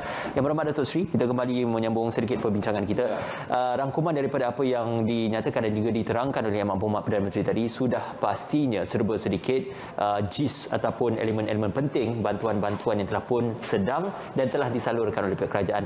Mungkin penjelasan lebih dekat dan juga lebih kolaboratif itu boleh dijelaskan oleh Datuk Seri berkenaan apa yang dilakukan oleh pihak kerajaan, Datuk Seri. Saya suka juga menyebut dalam kita menghadapi ataupun dalam kita meneruskan bantuan kepada masa-masa banjir yang berlaku baru-baru ini yang telah diumumkan oleh Yang Amat Berhormat Perdana Menteri adalah merupakan satu bentuk sumbangan dan bantuan yang sedikit sebanyak boleh menyelesaikan masalah awal bagi masa-masa banjir untuk memulakan kehidupan mereka seperti biasa secepatnya mungkin. Pada pengalaman saya, sepanjang pengalaman saya dalam menguruskan ataupun sebagai wakil rakyat di kawasan saya menerima bantuan kepada mangsa banjir, ini adalah pertama kali bantuan yang telah diumumkan oleh pihak kerajaan yang disampaikan begitu awal. Dalam tempoh 10 hari pertama, bantuan wang ehsan kepada mangsa banjir telah pun dapat disampaikan kepada semua mangsa sebanyak RM1,000 secara tunai. Dan bantuan-bantuan ini saya lihat mendapat satu harapan ataupun memberi harapan baru kepada mangsa yang telah mengalami kehilangan dan kerosakan harta benda secara total. Bantuan wang ehsan RM1,000 yang baru saja disebut oleh Yang Amat Berhormat Perdana Menteri di Dewan Rakyat sebentar tadi, yang semua maklum telah pun diberikan dalam tempoh 10 hari yang pertama. Di Jelebu 100% telah pun kita sampaikan secara tunai kepada semua mangsa-mangsa, dan sekarang ini dalam proses untuk kita memberikan bantuan kedua yakni bantuan kerosakan ataupun sebahagian daripada membantu mereka kerosakan alat perabot dan sebagainya sebanyak 2,500 yang juga disampaikan secara tunai. Dan di samping itu bantuan wang ihsan 1,000 bantuan awal, bantuan untuk perabot 2,500, dan selain daripada itu bagi mereka yang mengalami kerosakan rumah. Di kawasan saya kita ada kita ada 25 rumah yang rosak 100%, dan ini juga mendapat perhatian dan perhatian daripada Kerajaan Keluarga Malaysia, yakni yang semua maklum telah pun diumumkan oleh Yang Amat Berhormat Perdana Menteri bahawa rumah yang rosak diambil tanggungjawab ini oleh kerajaan, sama ada Kementerian Pembangunan Luar Bandar ataupun Kementerian KPKT, kementerian yang berkaitan dengan pihak berkuasa tempatan PBT dan sebagainya. Rumah yang rosak kita bina baru yang nilainya sebanyak RM56,000. Kemudian rumah yang mengalami kerosakan tetapi tidak 100%, kita baiki dengan nilai RM15,000 di bawah Kementerian Pembangunan Luar Bandar. Sekarang ini semua kerja dah berjalan ni. Di kawasan-kawasan banjir, terutamanya di kawasan yang saya monitor ataupun saya pantau, di kawasan Parlimen Jelebu dan Kementerian Wilayah Persekutuan. Sudah dimulakan? Sudah dimulakan. Okay. Kerja-kerja pembaikan sudah dimulakan, kerja-kerja pembinaan juga sudah dimulakan serta-merta. Kemudian bagi kerosakan yang orang kata apa, yang mengalami kerosakan sedikit, yang kosnya di bawah RM5,000, kos kerosakan ini kita bagi secara tunai kepada tuan rumah, ketua isi rumah, bagi membolehkan mereka memilih kontraktor ataupun melakukan kerja-kerja pembaikan kecil ini secara sendiri untuk memenuhi keperluan mereka. Saya lihat bahawa bantuan yang telah diumumkan oleh pihak kerajaan dan malah telah pun disampaikan oleh pihak kerajaan ini adalah merupakan satu bantuan yang tidak boleh menampung kehilangan harta benda secara total, tetapi sekurang-kurangnya boleh membantu untuk pihak keluarga ini bermula semula, memulakan kehidupan mereka semula untuk kembali menjalani kehidupan seperti sedia kala. Datuk Seri, kita juga tidak menafikan peranan dan juga penglibatan sukarelawan NGO kerana perkara ini juga turut membantu pihak kerajaan. Turut diakui oleh Yang Amat Berhormat Perdana Menteri peri pentingnya peranan sukarelawan dan NGO membantu pihak kementerian, juga pejabat-pejabat awam yang membantu pihak kementerian dan kerajaan dalam memberikan satu gambaran kerjasama yang konklusif. Datuk Seri, di sini saya lihat kecantikan keluarga Malaysia lah. Sekarang, tetapi dulu pun rakyat Malaysia yang terdiri daripada pelbagai kaum dan bangsa, orang Melayu, orang Cina, orang India, orang asli, orang Bajau dan pelbagai kaum dan etnik di dalam negara kita. The beauty of our country is mereka akan melupakan segala fahaman budaya, adat dan agama, dan mereka melupakan segala bentuk fahaman politik apabila berlakunya sesuatu bencana yang melanda negara mereka. Saya lihat kolaborasi kepada semua kaum, semua pihak mengambil tanggungjawab yang sama. Ini yang kecantikan negara kita. Mereka membantu kaum dan bangsa yang lain. Malah kalau di Jelebu, saya nak sebut dan termasuk di wilayah Persekutuan, apabila berlaku banjir, semua pihak memainkan peranan penting. Pihak NGOs, pihak persatuan, kaki tangan kerajaan yang sanggup mengambil cuti dan juga turun ke beberapa lokaliti banjir untuk menghulurkan tenaga sekurang-kurangnya dan juga mengumpulkan beberapa bentuk sumbangan barangan untuk disampaikan kepada semua mangsa yang mereka tidak kenali. Di kawasan Jelebu, di seluruh negara datang, bukan saja daripada pihak kerajaan, malah daripada pihak NGOs, badan berkanun, kaki tangan kerajaan. Ada satu pegawai pentadbir daripada Putrajaya hadir ke Jelebu, bagi tahu saya, dia kata, Datuk, saya bersama dengan pasukan 60 orang hadir untuk bantu melakukan kerja-kerja pembersihan di kawasan Jelebu. Dan saya dapati ini adalah merupakan satu semangat yang harus dikekalkan untuk kesejahteraan rakyat dan juga masa depan yang lebih baik untuk negara kita. Kita mengambil tanggungjawab bersama yang mesti dicontohi dan juga diikuti oleh semua pihak yang masih lagi belum melakukan perkara-perkara yang berkenaan. Ya, dalam waktu-waktu getir ini persengketaan itu boleh dan juga harus diketepikan untuk kita mencapai objektif tujuan memulih secara bersama. Datuk Seri, juga turut ada beberapa perbincangan dan juga cadangan untuk kita melakukan satu sistem amaran awal banjir. Bukan saja bergantung pada sistem amaran awal bencana ataupun cuaca, tetapi sistem amaran awal banjir.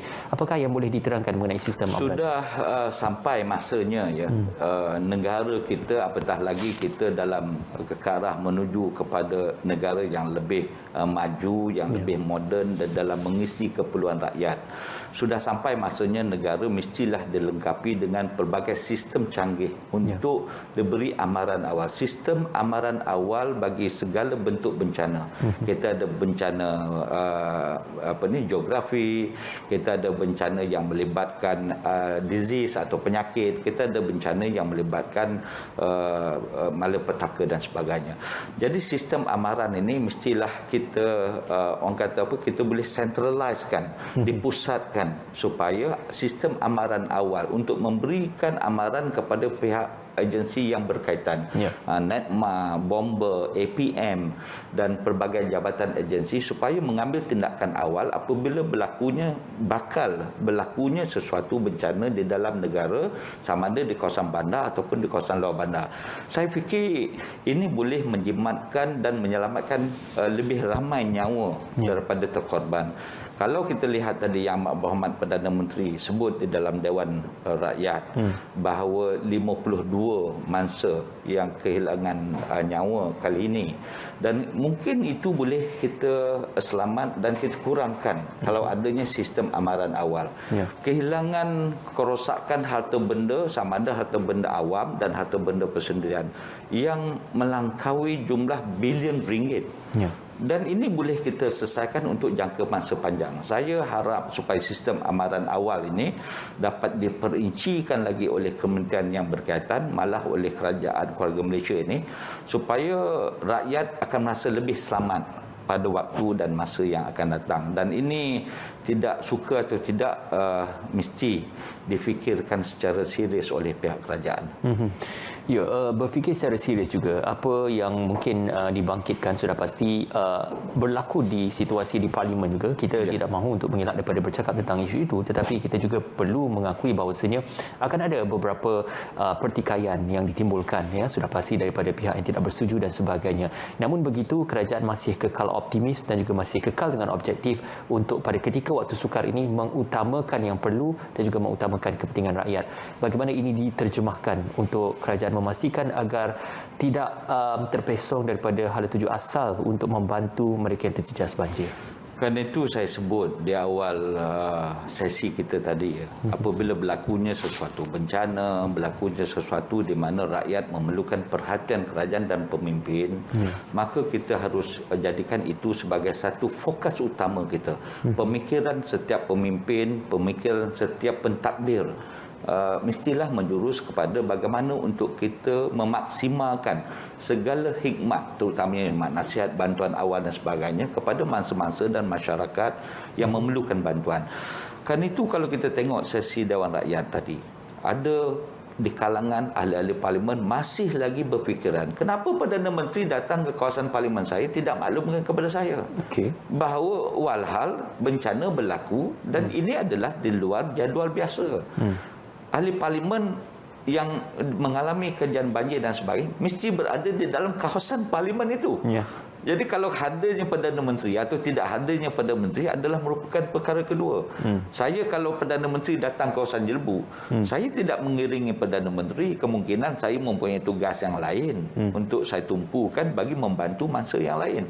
Kehadiran Perdana Menteri, Menteri-Menteri Kabinet dan sebagainya membantu kawasan saya, membantu mempercepatkan pemulihan daripada kerosakan banjir, dan ini adalah satu rahmat dan tanggungjawab yang dijalankan oleh pihak kerajaan. Jadi saya fikir itu tidak wajar dijadikan isu, dan pemikiran ke semua pemimpin-pemimpin ini mestilah difokus dan ditumpukan kepada keperluan rakyat yang telah terkesan akibat banjir, bencana dan sebagainya. Okey.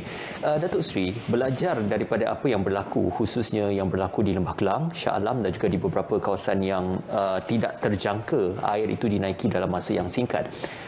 Apa yang perlu adalah untuk kita mengenal pasti bidang kuasa dan juga bidang penugasan pengurusan bencana negeri, daerah dan juga di peringkat persekutuan.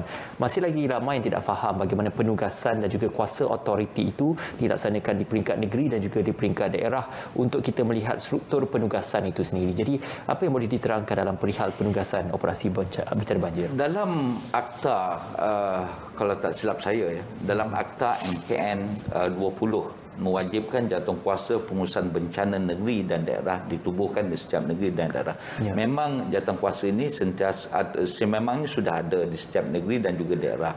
Jawatankuasa pengurusan bencana negeri yang dipengurusikan oleh setiausaha kerajaan, jawatankuasa pengurusan bencana daerah yang dipengurusikan oleh pegawai daerah bersama dengan agensi-agensi yang terlibat, Bomber, JPAM, APM, RELA dan pelbagai agensi yang berkaitan dengan pengurusan bencana. Apabila berlakunya sesuatu bencana, maka jawatankuasa pengurusan bencana daerah dan negeri mestilah bersidang untuk sama ada membuka pusat operasi, bilik gerakan ataupun pusat penempatan sementara. Kalau tak silap saya, ketika waktu saya menjadi ahli exco kerajaan negeri dulu di Negeri Sembilan, apabila berlakunya seorang individu ataupun satu keluarga yang mesti kita pindahkan daripada penempatan mereka kerana banjir, maka pusat penempatan sementara dan bilik gerakan operasi banjir mesti dibuka. Mandatory. Itu mesti dijalankan oleh pihak pentadbir dan jawatankuasa pengurusan bencana. Kerjasama kolaborasi di antara jawatankuasa pengurusan bencana dan pemimpin tempatan mestilah sama. Walaupun di Negeri Sembilan saya menjadi ahli parlimen pembangkang ataupun wakil rakyat adun UMNO Barisan Nasional di Negeri Sembilan adun pembangkang, tetapi pihak jawatankuasa bencana mesti menolak ke tepi kesemua fahaman ini untuk kita jalankan kerjasama secara bersama. Pimpinan jawatankuasa, pimpinan kampung sama ada persekutuan ataupun negeri mestilah ditahukan, dijalinkan fahaman ini untuk menumpukan kepada proses menyelesaikan masalah masa-masa yang terkesan. Kalau ini boleh dilakukan dan saya saya harap supaya perkara ini dapat kita laksanakan untuk masa yang akan datang, maka perkara-perkara yang ditimbulkan oleh masyarakat yang menjadi rungutan antara masa-masa banjir baru-baru ini dapat kita atasi dengan baik. Ya, kita ketepikan fahaman politik ataupun fahaman berbeza pandangan kerana apa yang penting adalah untuk kita bersedia mungkin kalau sekiranya perkara-perkara seperti yang tidak terduga ini akan berlaku pada masa-masa hadapan. Datuk Seri juga turut banyak dibangkitkan oleh masyarakat awam, khususnya mereka yang berpandangan untuk penambahbaikan isu-isu pengurusan banjir ini adalah satu tentang isu perancangan bandar yang lebih baik dan juga pengurusan alam sekitar yang lebih efektif dan juga efisien. Bagaimana pandangan Datuk Seri? Kedua-dua isu ini juga penting untuk mungkin kalau dibahaskan nanti ataupun untuk dibentangkan nanti dalam sesi sidang Dewan seterusnya. Dalam sesi khas Dewan Rakyat ini adalah merupakan satu sesi penting. Satu hari ini sesi ataupun mesyuarat khas Dewan Rakyat yang khusus membincangkan tentang perkara-perkara yang berkaitan dengan banjir, terutamanya bagi jangka pendek, jangka sederhana dan jangka panjang.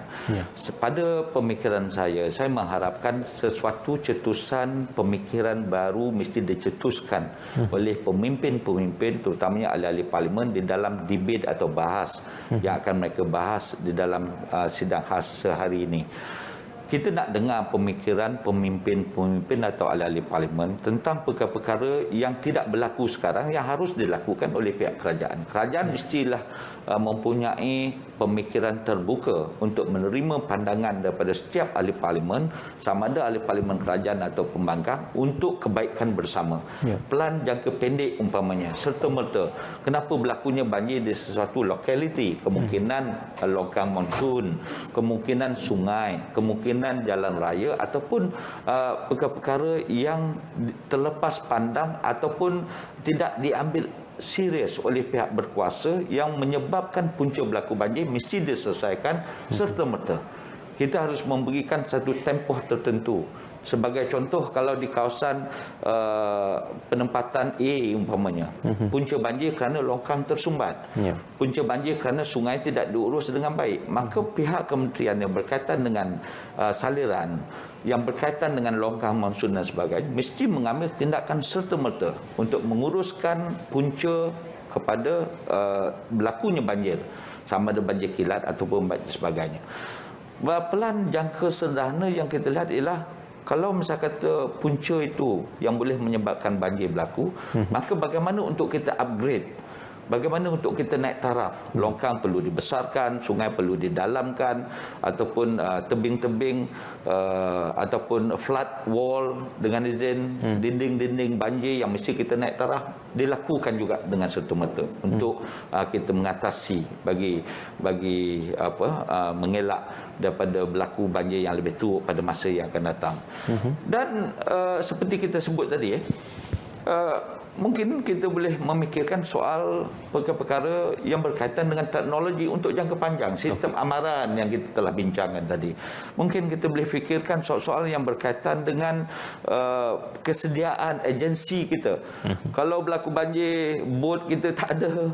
Kalau berlaku banjir, logistik kita masih kekurangan. Jadi ini semua mestilah berada di dalam pemahaman setiap ahli parlimen yang membahaskan di dalam sidang khas pada hari ini, dan saya percaya kementerian dan kerajaan akan mengambil maklum secara serius tentang perbahasan pada hari ini untuk dijadikan sebagai satu landscape baru ke arah penyediaan dan juga menyediakan segala langkah-langkah bagi kebaikan di pihak pengurusan kerajaan dan juga pihak pengurusan yang berkaitan dengan kementerian dan agensi. Ya, saya suka apabila Yang Berhormat Datuk Seri menyentuh berkenaan isu pengurusan sungai, longkang dan juga di kawasan-kawasan yang boleh menyebabkan kenaikan air dan juga paras air itu menyebabkan situasi banjir.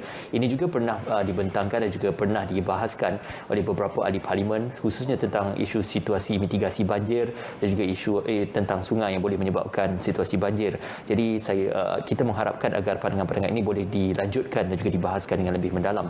Cumanya Datuk Seri, berkenaan tentang isu mitigasi banjir ini, kita tidak boleh mengelak daripada bencana alam untuk berlaku, tetapi sekurang-kurangnya meminimalkan impaknya. Polis Diraja Malaysia telah pun menambah asetnya untuk bot yang ditambah bagi memastikan agar sekiranya berlaku kelak, penugasan itu akan dapat dilakukan dengan segera. Apakah harapan untuk kita melihat aspek-aspek peruntukan terhadap isu-isu aset ini akan diberikan keutamaan dalam mungkin siri perbahasan ataupun peruntukan keuangan yang akan datang? Dalam penyediaan bajet dan peruntukan untuk sesuatu kerajaan, saya percaya dan yakin bahawa Perdana Menteri juga termasuk kementerian yang terlibat akan memasukkan dalam penyediaan bajet ataupun peruntukan kementerian berkenaan kepada aset-aset dan bagi keperluan anggota ataupun keperluan untuk mengisi keperluan apabila berlakunya setiap bencana. Kita akui ada beberapa kementerian seperti PDRM, Bomber, Rela dan sebagainya kekurangan aset-aset tertentu kerana mereka memikirkan bahawa perkara bencana boleh ditampung dengan aset yang sedia ada.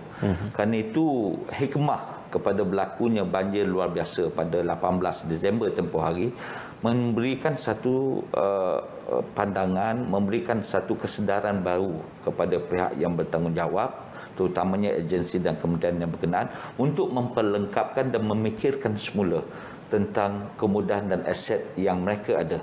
Kemungkinan bot, kemungkinan aset asas bot ataupun pelbagai peralatan logistik asas mestilah dilengkapkan di kementerian yang berkenaan, terutamanya bagi kawasan yang telah kita kenal pasti akan dilanda banjir pada setiap tahun. Ini mesti diberi perhatian dan juga diberikan penekanan kepada penyediaan bajet dan peruntukan oleh setiap kementerian. Saya percaya Kementerian Kewangan akan mengambil kira perkara-perkara yang berkaitan dengan kemudahan-kemudahan aset yang mesti dilengkapkan di setiap jabatan dan kementerian. Datuk Seri, kita sedia maklum bahawasanya berkenaan tentang apa yang berlaku di kawasan Lembah Kelang ataupun di kawasan-kawasan yang tidak terduga dinaiki air itu, ada yang membanding bezakan dengan bagaimana pengurusannya di negeri-negeri yang sudah kebiasaan berlaku banjir dan juga perubahan monsun timur laut seperti di Pahang, Terengganu dan juga Kelantan. Dan di kebanyakan negeri itu mereka sudah bersedia dari segi PPS dan juga bagaimana kontingensi banjir itu dilakukan. Jadi apakah kita perlu juga belajar sesuatu daripada negeri-negeri yang seringkali dilanda situasi seperti ini? Ya, itu sangat wajar kerana apabila berlakunya bencana banjir di baru-baru ini di negeri Selangor, saya lihat bahawa pengurusan jawatankuasa pengurusan banjir negeri sangat tidak teratur. Mungkin saya tidak adil berkata begitu, tetapi itu dah ada hakikat yang kita lihat. Kerana dia memerlukan satu pasukan dan task force daripada pihak luar untuk menyelesaikan masalah menyelesaikan masalah banjir berkenaan. Begitu juga di beberapa negeri termasuk Negeri Sembilan dan sebagainya. Ini semua berlaku kerana saya percaya kepada kemampuan dan kebolehan pegawai-pegawai kita, pegawai-pegawai kerajaan kita yang menduduki yang telah biasa menguruskan bencana seumpama ini.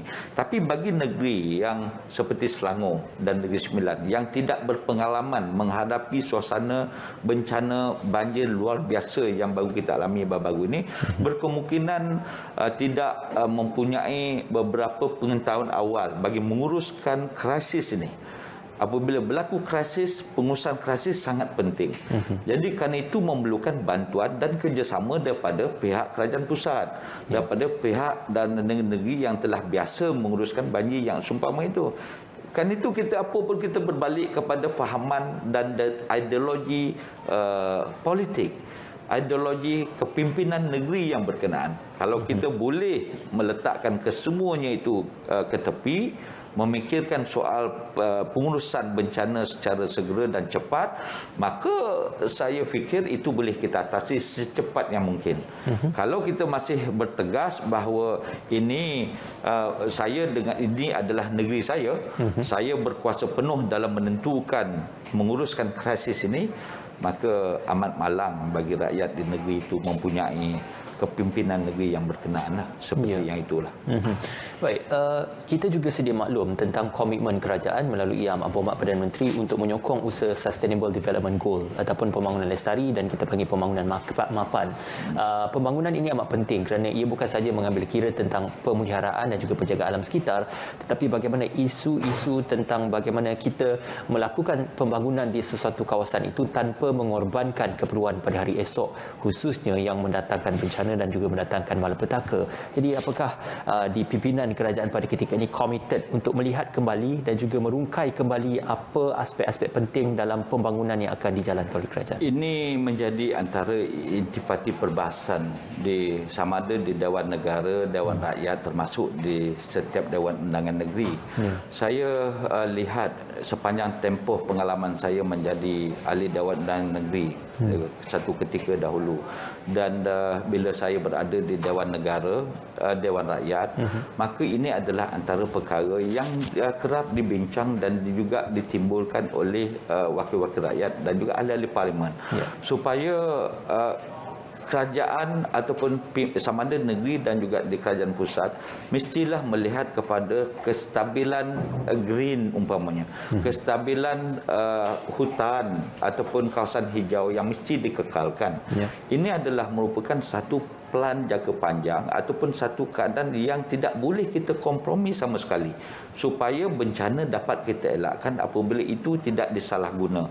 Pembangunan mesti dilakukan, tetapi pembangunan terpimpin mesti juga dalam percaturan dan perkiraan pihak penguatkuasaan. Kita penguatkuasaan enforcement harus kita lakukan kepada setiap perkara yang berkaitan dengan pembangunan di kawasan bandar, kawasan luar bandar dan sebagainya. Pembalakan mesti dikawal di setiap negeri. Kerana apabila melakukan pembalakan yang tidak terkawal, maka punca ataupun kesan daripada pembalakan yang tidak terkawal ini ialah akan menyebabkan banjir dan bencana yang lebih dahsyat berlaku pada masa akan datang. Ini boleh dielakkan apabila kita buat tindakan pengawalan proses pembalakan umpamanya sebagai contoh. Pembangunan yang melibatkan kawasan-kawasan yang tidak dibolehkan mesti dielakkan secara total.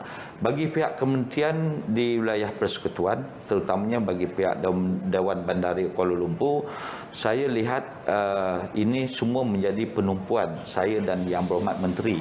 Supaya perkara ini dapat kita lihat secara fokus dan tidak berlaku sebarang penyelewengan ataupun sebarang salah laku yang dilakukan apabila kita menjalankan proses pembangunan ataupun kebenaran merancang kepada setiap permohonan pembangunan yang nak kita buat di kawasan Bandar Kuala Lumpur. Kita belajar daripada pembangunan yang dijalankan di Bandar Kuala Lumpur. KL Smart Tunnel baru-baru ini dilaporkan mampu untuk mengalirkan aliran air yang bertakung tersebut dalam jumlah jutaan liter air, dan ini memberikan gambaran bahawasanya aspek-aspek kemajuan teknologi itu juga boleh meminimalkan dan memitigasikan impak banjir itu. Jadi tidakkah cadangan untuk kita melakukan beberapa smart tunnel di kawasan-kawasan yang flood prone ataupun yang mudah dinaiki air atau dilanda banjir boleh untuk dipersetujui dan boleh dilaksanakan secara rasional, Datuk Seri? Itu tidak mustahil untuk kita masukkan di dalam peran pembangunan Bandar Kuala Lumpur dan juga peran pembangunan bagi negeri yang wajar untuk kita buat pada masa akan datang. Kerana seperti yang disebut smart tunnel, kita boleh mengatasi masalah banjir secara drastik. Dan dalam masa yang sama kita boleh gunakan smart tunnel itu sebagai satu kaedah dan juga tempat untuk penyuairan trafik daripada kesesakan jalan raya yang melampau pada waktu-waktu waktu-waktu padat. Dan ini boleh difikirkan dan saya percaya bahawa itu juga dalam perancangan Dewan Bandaraya Kuala Lumpur termasuk negeri untuk memikirkan pada masa yang akan datang sebagai perancangan jangka panjang mereka untuk menambah di beberapa lokasi mudah banjir ini untuk kita bina tunnel ataupun terowong bagi mengatasi mengelakkan daripada banjir berlaku pada masa depan. Ya, namun sudah pasti ia menelan kos yang tinggi juga. Apakah kita terdaya untuk kos tersebut? Itu menjadi tanggungjawab kepada bandaraya, apatah lagi kerajaan. Tentunya kita punya bebanan keuangan dan kos yang tinggi itu, dan saya percaya kerajaan mampu untuk melakukan dengan pelbagai pendekatan. Kerana kita boleh buat smart tunnel, kalau negara lain boleh melakukan perkara itu, mengapa tidak Malaysia? Kerana kita menuju ke arah negara yang semakin membangun, yang mesti memikirkan soal kemudahan dan peningkatan kemudahan kepada rakyat, dan yang penting ialah pendekatan aset dan logistik untuk mengelakkan kehilangan yang lebih besar kalau tidak kita lakukan perkara-perkara yang seperti smart tunnel dan sebagainya. Sebagai itu, proses pelancangan pelan pembangunan itu perlu mengambil kira juga perancangan untuk meminimalkan impak situasi bencana seperti ini. Datuk Seri, ramai pihak menuntut supaya dalam perihal kontingensi dan juga untuk kita mengkolerasikan gerak tugas setiap kementerian itu, bukan saja hanya kementerian di Jabatan Perdana Menteri, Kementerian Keuangan ataupun Kementerian Alam Sekitar dan Air yang perlu bertugas untuk memastikan isu ini dapat ditangani, tetapi tuntutan untuk setiap kementerian secara sinergi bersama, termasuklah Kementerian Pembangunan Wanita, Keluarga dan Masyarakat, Kementerian Pendidikan, KPT dan kementerian-kementerian lain untuk sama-sama kita melihat dan juga menilai perkara berkaitan tentang meminimalkan impak banjir ini dapat dilakukan. Apa pandangan Datuk Seri untuk melihat penglibatan menyeluruh seluruh kementerian di bawah pimpinan kerajaan? Setiap kementerian mempunyai bidang kuasa dan fokus tertentu. Dan apabila ini, saya setuju dengan pandangan ini supaya setiap kementerian memainkan peranan tertentu di dalam perancangan dan juga pelan jangka panjang mereka untuk mengatasi masalah banjir, bencana dan sebagainya. Kerana seperti Kementerian Wilayah Persekutuan, apabila berlaku banjir baru-baru ini, Yang Berhormat Menteri dan pasukan sukarelawan Dewan Bandaraya Putrajaya Holding dan juga Putrajaya juga pergi ke negeri-negeri. Kita pergi ke Selangor, kita pergi ke Melaka, kita pergi ke Negeri Sembilan dan Pahang untuk membantu proses pembaikan dan juga proses untuk menyelamatkan mangsa banjir, walaupun kami di Kementerian Wilayah Persekutuan hanya di sekitar Wilayah Persekutuan Putrajaya dan Labuan saja, tetapi kita pergi ke negeri lain. Ini adalah menunjukkan komitmen kolaborasi kementerian dengan kementerian untuk membantu banjir, dan itu boleh kita implementasikan lagi ke dalam kaedah dan perancangan kita supaya setiap kementerian memainkan peranan dan mempunyai agenda khusus untuk membantu bagi mengelakkan berlakunya banjir yang lebih teruk pada masa yang akan datang.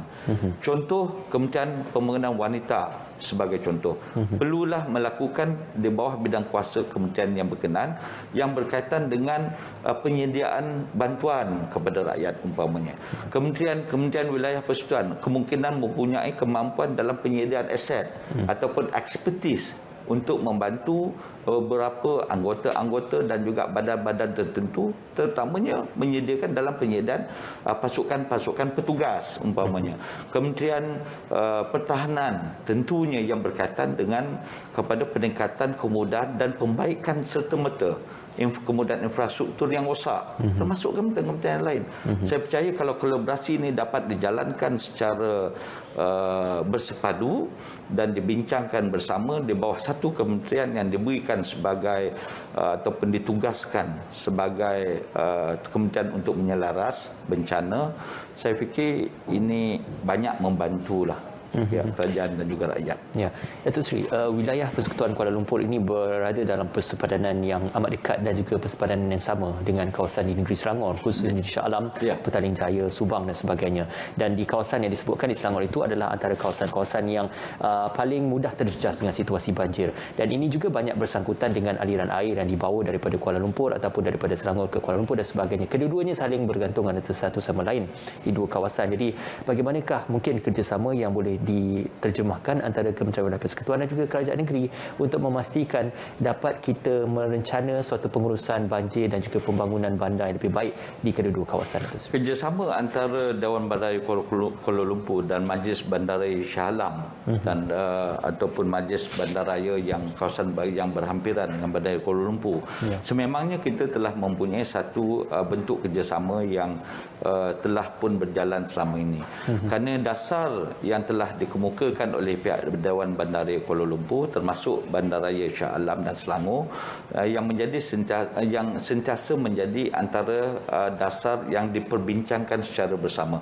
Kerana kita tidak boleh lari dalam penyediaan ataupun proses untuk menguruskan infrastruktur kedua-dua negeri ini ataupun negeri yang berhampiran ini perlukan jalinan kerjasama dan kolaborasi antara satu sama lain.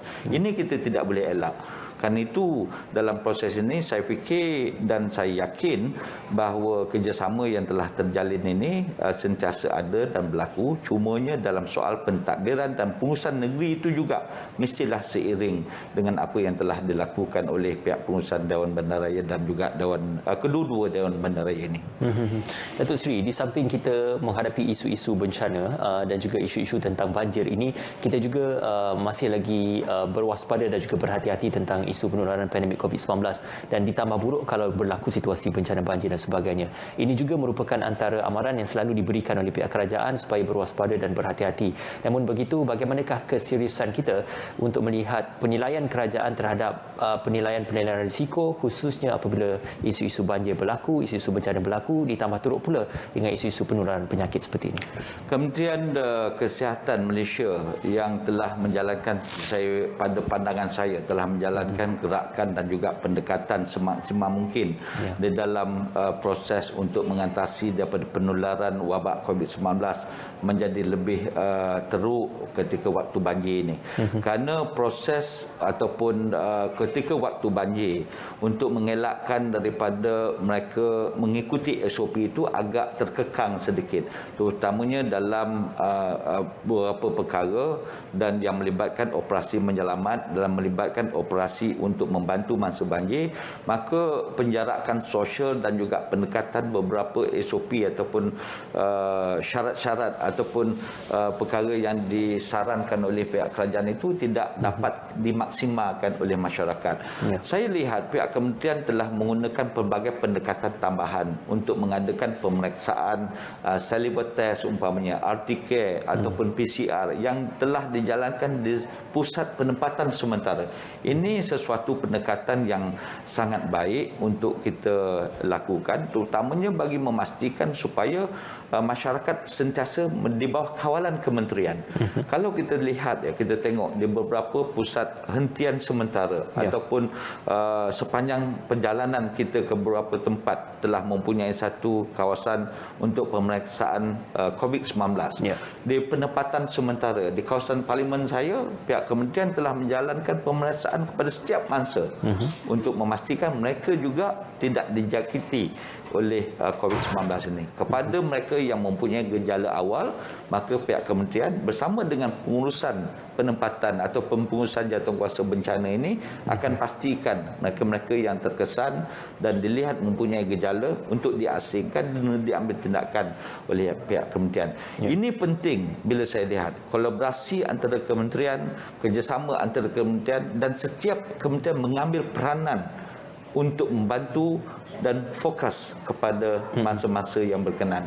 Yang akan memberikan satu hasil yang boleh diterima oleh rakyat. Yang lebih baiklah. Ya, Datuk Seri, hari ini juga akan berlangsung mungkin sesi penerangan dan juga sesi bertanyakan soalan ataupun ini ruang yang boleh digunakan oleh ahli parlimen untuk melihat dan juga memberikan cadangan penambahbaikan untuk situasi menangani isu banjir ini. Jadi apakah ruangan ini akan juga diterjemahkan bukan saja ahli-ahli di Perwakilan Pembangkang tetapi juga ahli-ahli di Perwakilan Kerajaan untuk memberikan gagasan idea yang dilihat boleh membantu kerajaan menangani isu banjir. Saya dah sebut tadi apabila kita ada mesyuarat khas Dewan Rakyat, pemikiran Yang Amat Berhormat Perdana Menteri Datuk Seri Ismail Sabri Yaakob untuk memanggil sidang khas ini adalah di bawah kuasa Perdana Menteri, di bawah akta tertentu. Apabila keputusan Yang Amat Berhormat Perdana Menteri untuk memanggil sidang khas Dewan Rakyat, bermakna ini adalah merupakan peluang terbuka kepada setiap ahli parlimen untuk jadikan sesi ini sebagai sesi yang boleh memberi manfaat kepada kerajaan dan negara. Kita jangan fikir sesi ini untuk mengkritik. Kita jangan fikir jadikan sesi ini sebagai platform untuk menjatuhkan ataupun meletakkan kesalahan kepada pihak tertentu, kepada kementerian tertentu. Ini tidak boleh menyelesaikan masalah. Perkara penting yang mesti diambil serius oleh setiap ahli parlimen sama ada kerajaan atau pembangkang daripada semua yang mewakili semua negeri dan parti ialah untuk membahaskan perkara yang berkaitan dengan pengurusan bencana di dalam negara. Pengurusan jangka bencana dalam bentuk jangka pendek, sederhana dan jangka panjang. Pandangan dan cadangan yang mesti dikemukakan kepada pihak kerajaan berasaskan kepada lokasi mereka, lokaliti mereka. Dan ini saya percaya kerajaan mau mendengar ini daripada perbahasan ahli-ahli parlimen untuk dijadikan sebagai satu platform dan penyediaan blueprint bagi merancang, bagi merangka dan menyediakan segala bentuk persiapan untuk kita hadapi dan selesaikan masalah ini pada masa depan. Dan inilah peluang yang harus diambil oleh parlimen. Tidak perlu kita menuding jari kepada pihak-pihak tertentu. Bencana sudah berlaku, maka kita harus pandang ke hadapan. Walaupun kehangatan sedang berlaku di Dewan Rakyat, adakah pimpinan kerajaan sudah bersedia, Datuk Seri? Saya lihat apabila berlaku saja sidang parlimen, sama ada sidang parlimen biasa atau sidang mesyuarat khas yang seperti hari ini, saya lihat ada di beberapa di kalangan ahli parlimen, terutamanya ahli parlimen pembangkang yang tidak wajar melakukan pendekatan sedemikian rupa. Kita harus berfikiran secara matang, kita harus berfikir sebagai seorang pemimpin dan kita harus berfikir bahawa menjadikan kesemua perkara yang dibahaskan itu adalah menjadi tanggungjawab bersama. Ini bukan tanggungjawab kerajaan sahaja di dalam mengatasi dan mengekang kejadian bencana, tetapi tanggungjawab semua pihak. untuk kepentingan rakyat. Okey. Selamat bersidang juga diucapkan kepada Yang Berhormat Datuk Seri, juga selamat bersidang kepada kesemua ahli parlimen untuk sesi mesyuarat khas penggal keempat Parlimen ke-14. Terima kasih Yang Berhormat Datuk Seri Jalaluddin Alias juga merupakan Timbalan Menteri Wilayah Persekutuan kerana bersama dengan kami pada petang ini, pada pagi ini untuk kita membawakan gambaran, dan sudah pastinya sesi sidang itu akan berlangsung sehingga ke petang nanti. Itu adalah gambaran durasi masa yang akan digambarkan untuk sesi mesyuarat khas nanti. Anda juga boleh mengikuti kami dan terus mengikuti kami di rtmparlimen.rtm.gov.my, rtmclick.rtm.gov.my/rtmparlimen, RTM Mobile. Anda boleh muat turun aplikasi di Play Store dan juga App Store. Terima kasih kerana bersama dengan kami untuk aturan mesyuaratnya dengan penerangan oleh Menteri di Jabatan Perdana Menteri. Selepas Yang Amat Berhormat Perdana Menteri memberikan penerangan, Menteri Keuangan juga akan memberikan penerangan berkenaan bantuan bencana banjir, dan juga Menteri Alam Sekitar dan Air juga akan memberikan penerangan. Sekali lagi, laman sesawang rtmparlimen.rtm.gov.my, rtmclick.rtm.gov.my/rtmparlimen, RTM Mobile muat turun aplikasi di Play Store dan juga di App Store. Terima kasih bersama dengan kami. InsyaAllah kita akan mengharapkan agar sesuatu yang baik boleh diterjemahkan dan juga dihasilkan hasil daripada penerangan dan juga perbincangan dalam mesyuarat khas penggal yang keempat Parlimen ke-14 pada hari ini berkenaan tentang isu-isu banjir dan juga pengurusan isu banjir. Buat seketika ini, terima kasih kerana kesediaan anda bersama kami di saluran TV1. Kita akan bersama dengan sahabat kita di Studio 1, Angkasa Puri, bersama dengan Munawar dan juga Sofi. Silakan. Assalamualaikum.